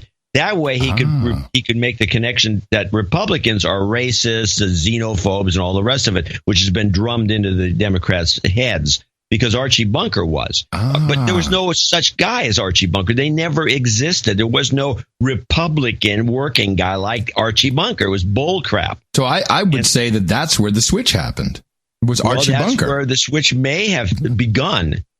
Because it was like, you're watching this guy. I think it was a mistake. Because you're watching this guy, and as just a working class guy watching comedies, going, well, I kind of think like that too. This guy's meathead, whatever his guy, the nickname was for the kid. He was just a tub thumping, radical. And check out the Republicans. But the Republicans were never open to it until now, and now I think they're going to steal that entire part of the election. So that is exactly where I was going. Is it feels like with this election, people will eventually wake up, because you can't keep going on and you're in this loop of hallucination forever. No. And people will wake up and say, hold on a second, the Democrats are racist. I feel there's a crossover here. I think it's gone back. We won't notice this for years probably, but I believe this is the turning point. It could be. Yeah. But when you have like that clip you played of that bigoted comedy writer going on and on with hate, this was essentially a hate speech. Yeah, it's hate. And just hate, you have to start thinking to yourself, wait a minute. How can you be, you're pointing the finger, but you're exhibiting all these qualities you're complaining about? It reminds me of that Dutch saying. Ja, wat je zegt bent jezelf met je kop door de helft. Exactly. You are what you say you are what you say they are. Yeah, this is worse. What I was going to say, this is worse. I tell you. Worse than a native ad. It's worse than a native ad. It is the pits. It is the pits. Yeah. It is really bad. On the other hand, the New York Times is in on this somehow, because there's no way that people are flocking to a taco podcast done by Taco Bell or whoever the sponsor is. Well, they say that. Let's talk a little bit about the Shell. Bill, we got Bill in here from the Shell manufacturing facility outside of Nashville, the taco shell makers. Bill, howdy. Bill, introduce yourself. Yeah, well, tell us what you do, Bill. What do you do at the taco manufacturing taco shell company? I I thought I was going to be Bill. You played both roles. No, you're Bill. Okay. I'll interview you. Bill, I got Bill here from the taco shell manufacturer. Hi, Bill. Hi. How you doing? I'm good.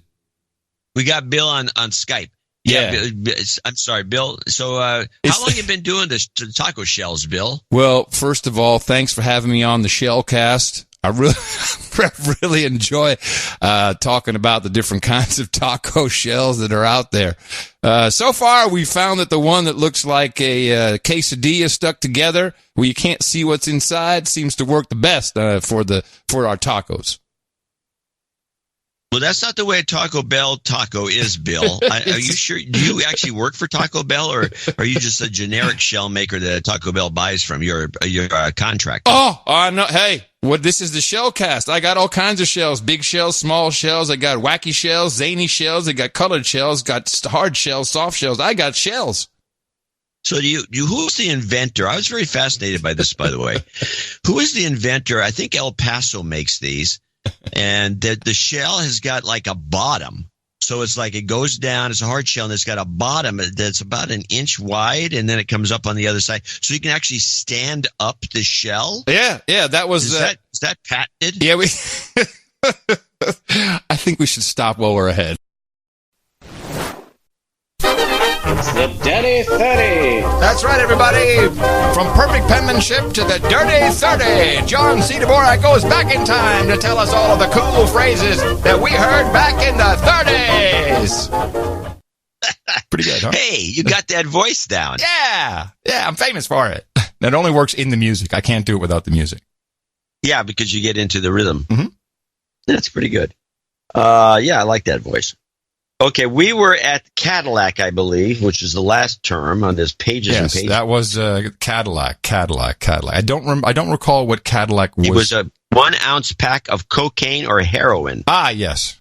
How could I forget? Then we had canary, and then cats or alligators. We got that cave. We got that. Okay, here we go. This is new. Check or checker? Cab. No, $1. Ooh, okay. Hey, give me a checker. Give me a checker. Huh. I wonder what the etymology of that is. Checker, a check. I have no idea. It might be worth looking into. Here's one you might be able to guess. A Chicago overcoat. I know Chicago boots because Chicago boots is when they throw you in the river, weighed down. It has to do something with gangsters killing you. It means a coffin. Ah, yes. So you were close. Yeah, okay, good. A Chicago typewriter. A Chicago typewriter. Yeah. I give up. A Thompson submachine gun. Of course. I could have known that one. I've heard it. Yes, I've heard the reference, a typewriter. Yeah. And it's also, the synonyms are chopper. Yeah. And gat. Yeah, Gatling. A Gatling gun. A gat. Yeah. Okay. A chisel. Chin. The guy's a chiseler. I don't know. A swindler, a cheat, and works at an angle. Mm-hmm. Okay, here's one of my favorites. Cinder Dick. Cinder Dick. I'm writing it down as a possible show title, regardless. Cinder Dick. Can you use a Cinder Dick in a sentence? Hey, let's get out of these boxcars before the Cinder Dick comes along. Yeah, so that's the conductor, the police, the railroad police. Railroad detective. There you go.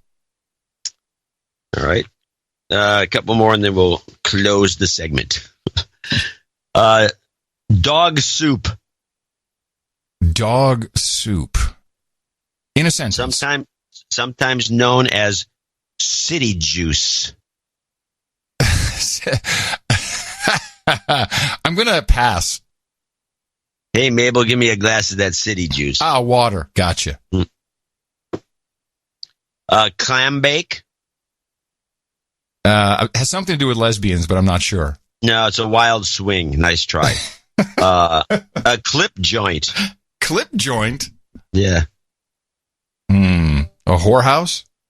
A nightclub or gambling joint where patrons get flim-flammed. and now I need flim-flammed. Flim-flammed. Copper. A policeman. Yes. Crumb. Small-time criminal. A fink or a loser by social standards. I think you're. I get half a point. I think you get a full point. Oh, okay. Thank you. Crust. Crust. Well, of course, I immediately got a pie crust in mind. Crust. No. It means to insult. Oh, to diss. Gotcha. Yeah, I don't have my bell. Still crust diss. Diss crust. Crust diss, yeah. Curve. Yeah. And I think you need the context. Boy, that threw me a curve. Unexpected event. Disappointment. Disappointment. Okay, yeah. I don't know why this is on here, but I'll read it. This will be our last one. Cute as a bug's ear means very cute. Let me do another one. That's not really a good one. No. A cement mixer. Cement mixer. Good one. Yeah. Maybe that's the guy who kills the guy? No. Cement mixer was slang for a bad dancer. No, okay. That's not the best one. I always want something I can use in modern life. No, we very few. I mean, we have Detectives Next, which is Dick, Seamus, Gumshoe, and Flatfoot. I think are still in play. I'm going to use Cinder Dick just for everything. Cinder Dick. Like a Cinder Dick. You know, it's not a dirty 30, but someone sent me a term that I've used that we used to use in the 70s, which I liked, synonymous for television, the boob tube. Yeah, the boob tube. Remember I think that's still in play. Really? Yeah. I think so. You know, I did a column in PC Magazine sometime in the 90s, I recall, because I was kind of annoyed by the word nerd. Okay. And no one had ever done an etymology of the word. Mm-hmm. And, I mean, they did, but they were all lame, and they were all guessing. It was almost like, you know, the 12-year-old saying, I think it came from here, I think it came from there. Right. And they were getting it from ne'er-do-well, which made no sense to me whatsoever. So I started doing as much research as I could, and I finally tracked it down, and then I checked with Dr. Seuss. From the White House. Literally. Yeah. And it came from a 1950s book, If I Ran the Zoo. Huh. That's the first use of the word nerd, and I could find no predating from 1950. I couldn't find anything in the 40s, 30s of anyone ever using the word. It began usage with this character, and it was a little bitty nerdy looking guy. So it made nothing but sense to me that this was what the etymology. So it's a made up word made up by Dr. Seuss? Yeah. Cool. Yeah, so it's made up by Dr. Seuss as a nerd, and so I confirmed it with Seuss and his assistant, and Geis is his name. I can't remember his first name, the writer, and he was pretty old then, but he made it up, and he didn't realize that it was the formation of the word nerd. I wrote all this history out, and so then.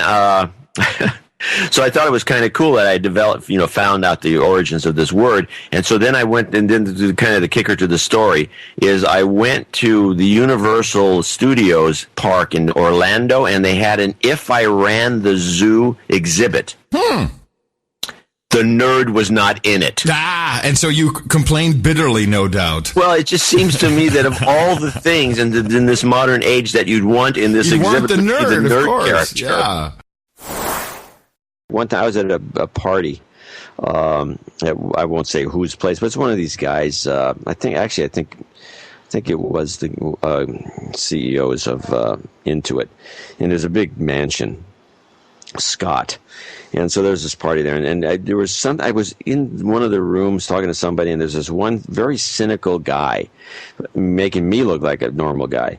And we're talking about, well, there's a lot of, I was actually promoting the Valley thing as, a way that a lot of ideas and stuff are generated. And I don't know why I was so up-tempo. You were smoking the dope.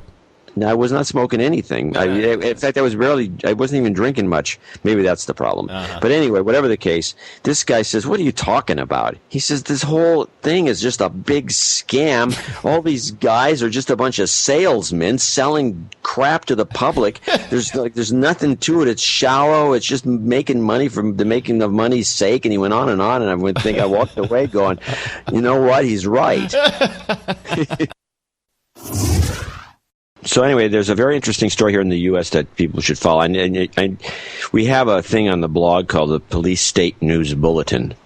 And this is the more interesting one. This is the most interesting one recently. It looks like in a park in Columbus, Ohio, the police decided to take one of their officers and strip her naked. And they put her in the park to see what kind of perverts they could lure. Is there a picture?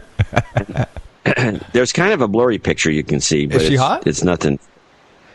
She looks like just a naked girl in the park. You know, if I'm in the Berkeley area, I mean, this is like I don't know how they do it here. But anyway, so they used to have these naked sit-ins in Berkeley. They still do them. It's horrible, by the way. It's like something you don't ever want to see. It's like it's just a lot of naked, misshapen people, and you just shake and you cringe. You actually, you're like you have the shakes for about a week after you witness this. Anyway, so this woman was there, and some guy who happened to be a firefighter goes over there, and he says, "Whoa, a naked girl in the park. This is interesting." So he goes over and starts chatting with her. And then she starts, doing everything short of fondling him. She puts her legs on him, and she's, flirting. And she says, well, "So what do you got inside there, big boy?" kind of thing. And so he exposes himself. And a bunch of cop cars. And then they jump on. And wait, was there a camera? I mean, was this like a reality show? Yeah, they have to. Yeah, no, it wasn't a reality show. It wasn't that crazy, NBC thing. Yeah. But it was simple. But they do have it videoed, and it's available. You can link to it from the original site. Yeah, and so they arrest this guy for a pervert, because he's obviously if you're a heterosexual male attracted to a naked girl, you're obviously a pervert. You're a pervert. And so they found, and he's a firefighter, which is really too bad. And so they went, but they found him guilty, and they couldn't do anything about the entrapment laws or anything like that. And some people on my blog pointed out that some of the entrapment laws have actually been circumvented by new legislation that's been slipped in where it's legal to do anything. Oh, of course. So, and meanwhile, stories on top of a story that's even more ludicrous, which is taking cops that patrol the subway system, are leaving objects laying around, like a wallet or an iPod. And if somebody picks one of these things up, boom, you get jumped. You get it for whatever. I'm not even sure what the crime is, but they figure it's a crime. And so they've arrested over 300 citizens who just pick stuff up, even though in New York there's a law that says if you find something valuable, you have 10 days to turn it in. They don't care. So they just arrested them anyway, because this is one way to get your numbers up. Big news came out.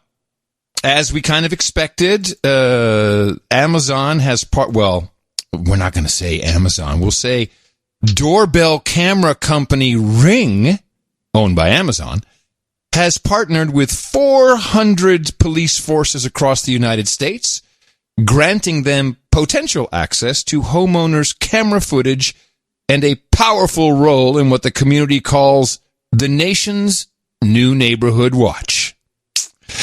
The partnership allows police to automatically request video recorded by homeowners' cameras within a specific time and area, helping officers see footage from the company's millions of internet-connected cameras installed nationwide. I just want to read that again. Helping officers see footage from the company's millions of internet-connected cameras installed nationwide. Now, you're the company's customers, but okay, they're yours, I guess. Probably in the EULA.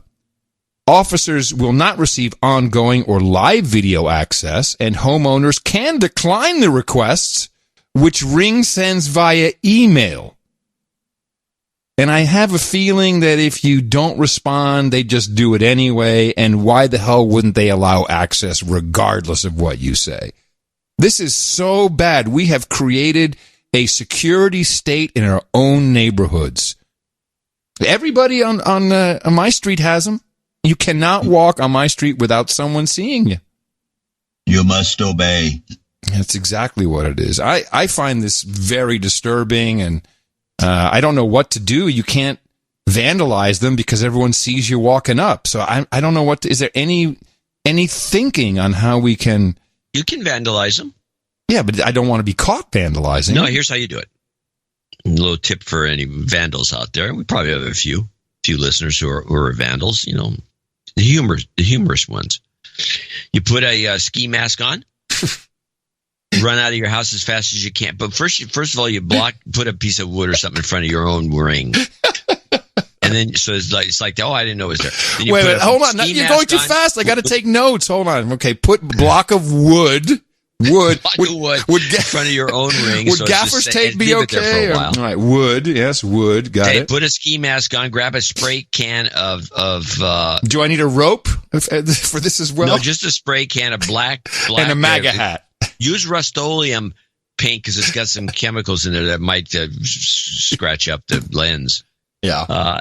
And then run over to your neighbors and spray the thing as fast as you can, making sure that you can't be seen from other Ring doorbells leaving your own house. If you can make sure of that, then you can do it. No, the whole street is, we're on a cul-de-sac, so we're blanketed all the way around. I don't think you can see your porch from another house.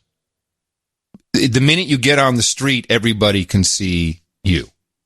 So the minute you walk out your driveway, everybody can see me. In this configuration, we're in a cul-de-sac. That's where we live. So, I don't like your idea. I wish there was something. I wish I could. Can you destroy him with a laser? You know, can I shine a laser? Well, that used to ruin cameras. That won't work anymore, will it? I don't think a laser is going to do much. I mean, it's possible from a distance if you had a high enough output laser, which is probably illegal to begin with. That's something you don't want to play with. You could probably blast them, one at a time, but you have to be a pretty good shot. Yeah. Yeah, but again, maybe a drone. Maybe a drone with a spray can attachment or something. That's an idea. That would work. Now you're thinking. Yeah.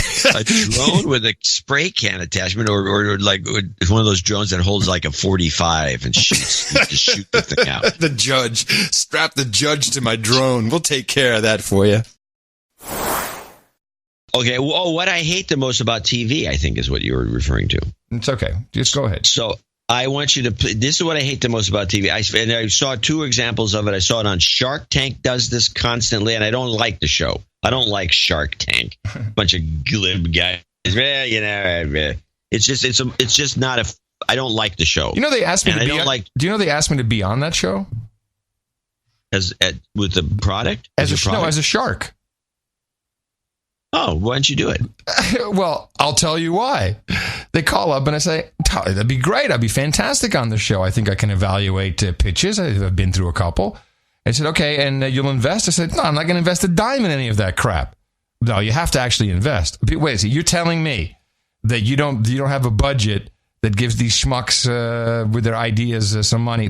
All these sharks invest their own money. They really do it. Yeah, they really do it. I said, okay, I'm out. Is what I said. I'm out. What am I going to... Hey, I will take 50% of your company for $800.32 from my podcast money. So they must think you're loaded. Well, this is a long time ago. Oh, when you were loaded. Yeah, well, yes. And even then, I'm like, I'm not doing that. I'm going to sit on your TV show for this. No. Well, that'd have been fun. No. Anyway, so they do this on the show. They do it on Ramsey does it. This is from the cooking show, one of the ones where they have the home cooks and they all come out. And Ramsey can't really yell and scream at them too much.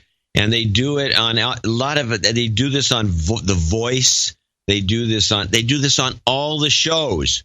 And I just am sick of it. But he's played this clip. I'm trying to think. Oh, I got it. Here we go. Using Nutella. But sadly, there can only be one winner. Oh, I know. The home cook receiving a major advantage in the upcoming challenge. That person is... Go to commercial! It's time for a getaway. Yes. Yes. Yeah. Well, of course we're doing that. You wait for the reveal and then commercial break. So every one of these things, because television the way it is now, there's other things to watch. Yeah. And so when they do this, when they go to the commercial, and if it's not on the DVR, I mean, if it's on the DVR, just skip the commercials anyway. But they go, and so on this case, I said, oh, crap. And so I went and started watching other stuff, and I never went back to the show. Never went back to the show. I don't know who won. Looking back on it, who cares? This is just a stupid show. TV, we're watching too much TV anyway. And I'm not going to be suckered by one of these, and the winner is, and then they cut to a commercial, and then you have to watch a bunch of commercials. You know what? I don't care who the winner is. It's no, as we used to say in the olden days, it's no sweat off my balls. I always heard back, but maybe California had a different saying. This is a phenomenon I have in my house. Oh, okay. Listen up, people. It's a singular house phenomenon.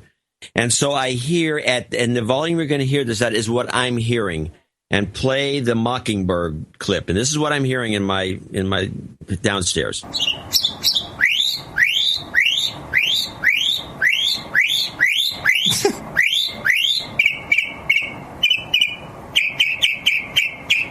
This is MK Ultra, man. No, I am Mockingbird. So I have a Mockingbird. I've always had Mockingbirds in the area, and this, by the way, this is if you want to play a little more. Of that clip, I do. Have to. Yeah, I do. I like it. You recorded this yourself. A couple things about this bird. This bird has no talent. He should be ashamed of himself. But that's beside the.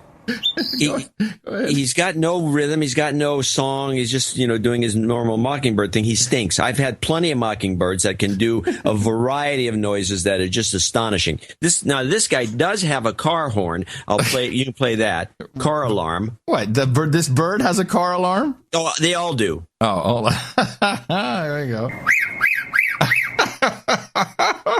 All the mockingbirds get a couple of car I was not aware. Yeah. And now this is a recording. You can play in the background as I explain what this is. This is a recording that you put on your trading website, right?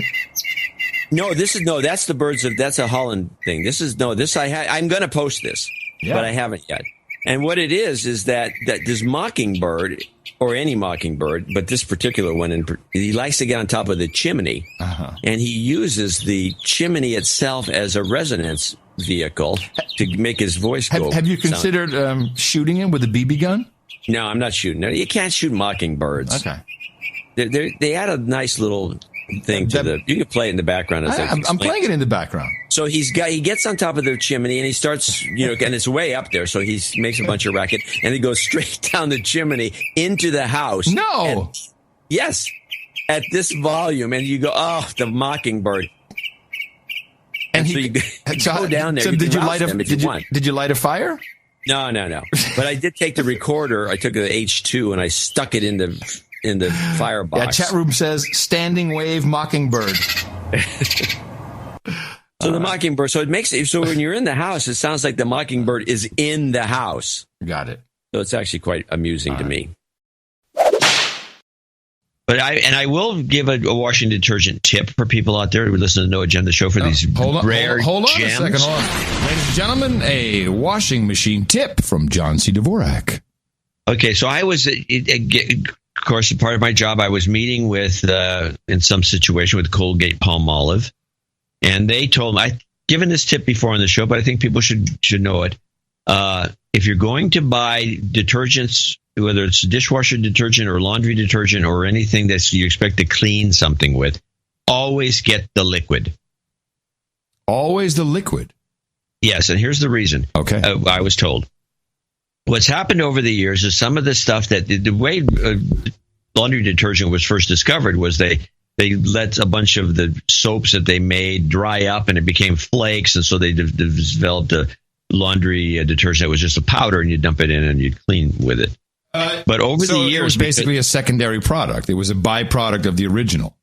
Yeah. Oh, okay. But you can't. But what happened was they banned all the phosphates and other chemicals that used to be great cleaners that you could turn into powder. And why did they ban them? Was it killing people? No, it was environmental. It was the EPA and others because it was making like blooms of algae in lakes and it was causing, water lilies to grow out of control. It's a food for the phosphates are a food for plant life. Right. And so it was a problem. So they banned all this stuff.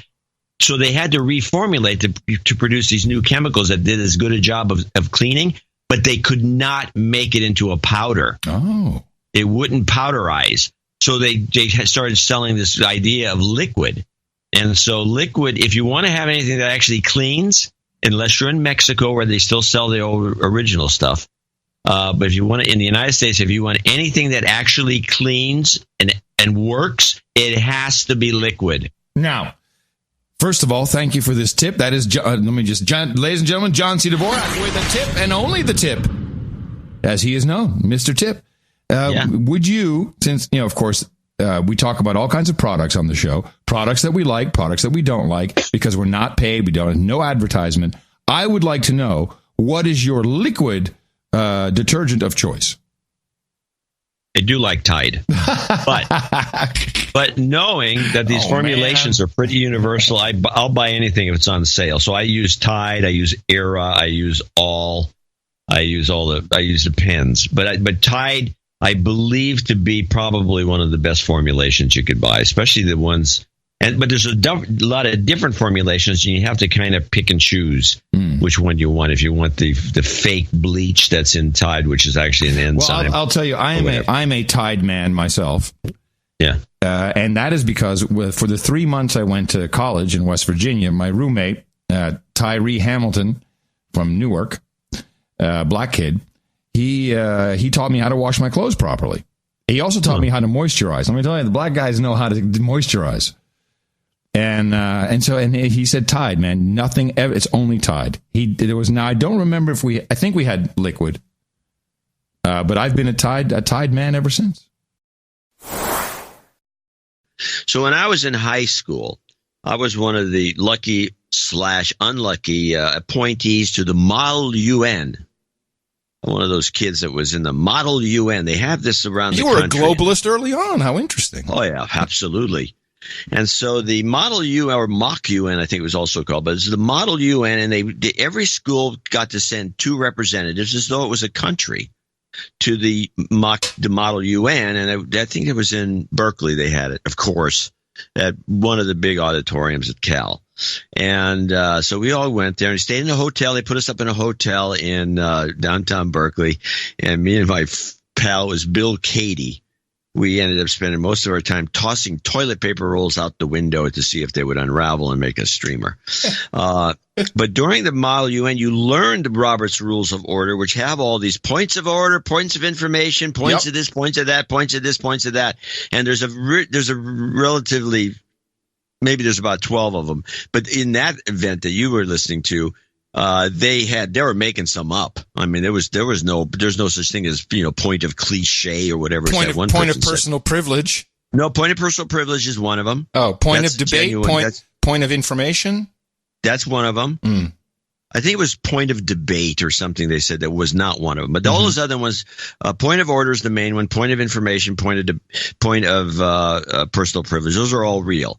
And so when you went to this thing, it was a big UN assembly, and you had little signage, and you sat there like one of the UN ambassadors, I don't know what they accomplished. I do know that it kind of was childish in the way that we just witnessed with the DSA. It was a lot of point of this, point of that. Everyone's trying to show off that they know the rules, and so they wanted to say something. We didn't have the pronoun thing, obviously, but it was, that's what I was reminded of. I was reminded of kind of a high school group, trying to, figure out the world, and they're up there in some fake meeting. It was borderline pathetic. I was at one time, there was a sales guy that took a liking to me because he couldn't sell me anything.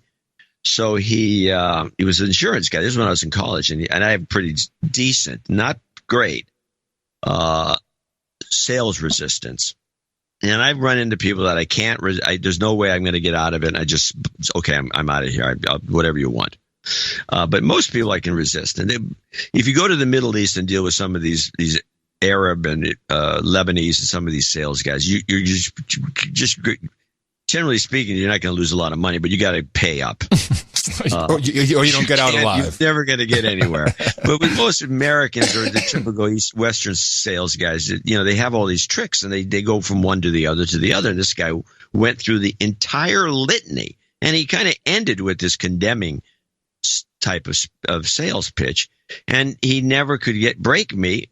And so eventually he said, I like you. And he bought me a cup of coffee, and that was the end of it. But which I thought was a personal victory. Victory for you. I had a similar situation just recently when I took my car over to get it washed at this place. I kept seeing this in Marin County. It's a washing place just off on the other side of the Richardson Bay Bridge. And it is, there's cars out there and they're scrubbing them down. There's like a hand wash that has a machine augmentation. And you go, I say, I got to get my car washed there. I go in there. The guy has a sales pitch for this $500 worth $1,000 wax job where they wax your car and then they put this other stuff on, they put this other stuff on, and they put this other stuff on it. And so I got to tell the story, if you don't mind. Wait, can I just guess the ending? Did your 25-year-old Lexus come out looking like a 2019 model? I never bought into it because I luckily did not have any. I just was going to go to pay cash for a thing, and I didn't have $500 in cash, and that was my out. It was great. I would love to do this. I will come back and do this later, but I only have $60 in cash. And so I got to get a gas filled and I got to get a wash. Okay. He finally gave up, realizing I was telling the truth. But one of the things he did was at the back of the car, he had half of the trunk area. He had to polish. He polished and polished and polished. And then he did a whole little section. He said, feel that. And you felt it. It was really smooth and clean. It was like, wow, yeah, that's great. He said, well, the whole car will be like, yeah, I don't only got $60. Okay. So I go through, it comes through the washing machine, comes out the other end. They wipe it down. They do all what they do, which is kind of interesting in itself. And then I go and I said, first thing I do is I check that area. It was no different than the rest of the car.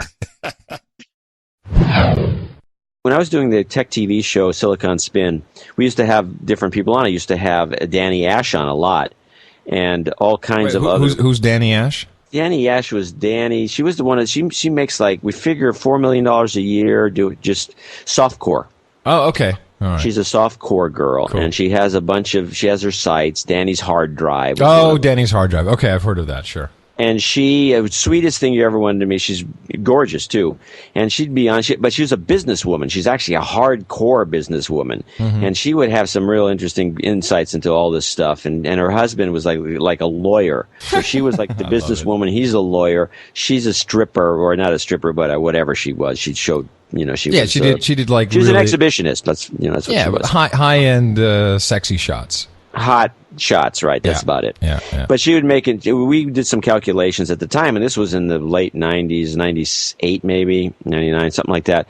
That we figured she was made about 2.5 based on her numbers and the rest of what we knew. Mm-hmm. But the other people would come through this show, and they were porn people, and you could tell that they were being corrupted by it. Danny less so, because she was, I think she was pretty just a normal exhibitionist type woman. But the other people you could see, especially men, you could see them just slowly creeping toward that. I think I'd look pretty good with that big gold necklace. Yeah, exactly. Maybe I should open my shirt up a little bit more. I'm growing some hair here with the gold necklace. I think it's going to look pretty good. That's a good look. Yeah, that's real good. And then you can just see him falling into it. I could grease my hair a little more. I think maybe that would look good. What about a mustache? How about screw it. How about your vodka lesson? Do the vodka lesson. All right. Years ago when I went to, I don't know why this isn't something that everybody doesn't do, because we kind of do it a lot at the house in Washington. We have a whole cellar full of these things. Mimi does a lot of these, which are infused vodkas. It's really a great thing. I didn't think much about it and I don't want to brag about where I was, but I was in Jakarta at some fancy nightclub. It's on somebody else's tab. Uh-huh.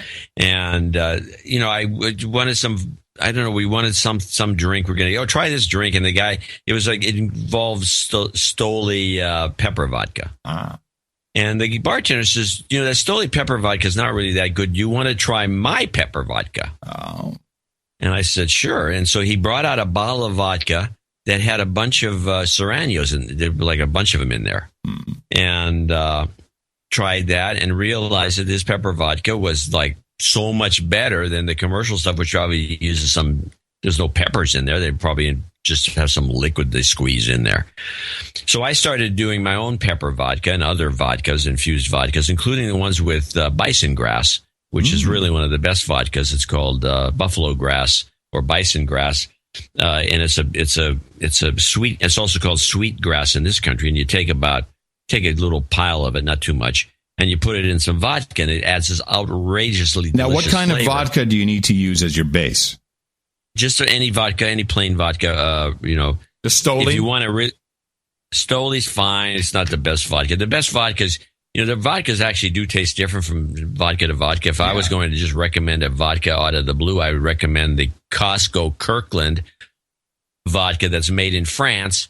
And because everybody and their sister, and Costco will admit to this, knows that that's Grey Goose. Ah, okay. That's interesting. And it's cheap. It's much cheaper than Grey Goose, obviously. It's half the price. It's not even half. It's beyond half the price. Wait a minute. Of Grey Goose. So a bottle of Grey Goose is what, $50, $40? No, it's about, at Costco, it's I think $35. What, the Grey Goose or the Costco stuff? The Grey Goose. And Costco's like $14, $15, $16, $19 for a liter, 1.75 liters is a big giant bottle. So there's your tip right there, everybody. Go buy this and then send the extra $14 to the No Agenda Show.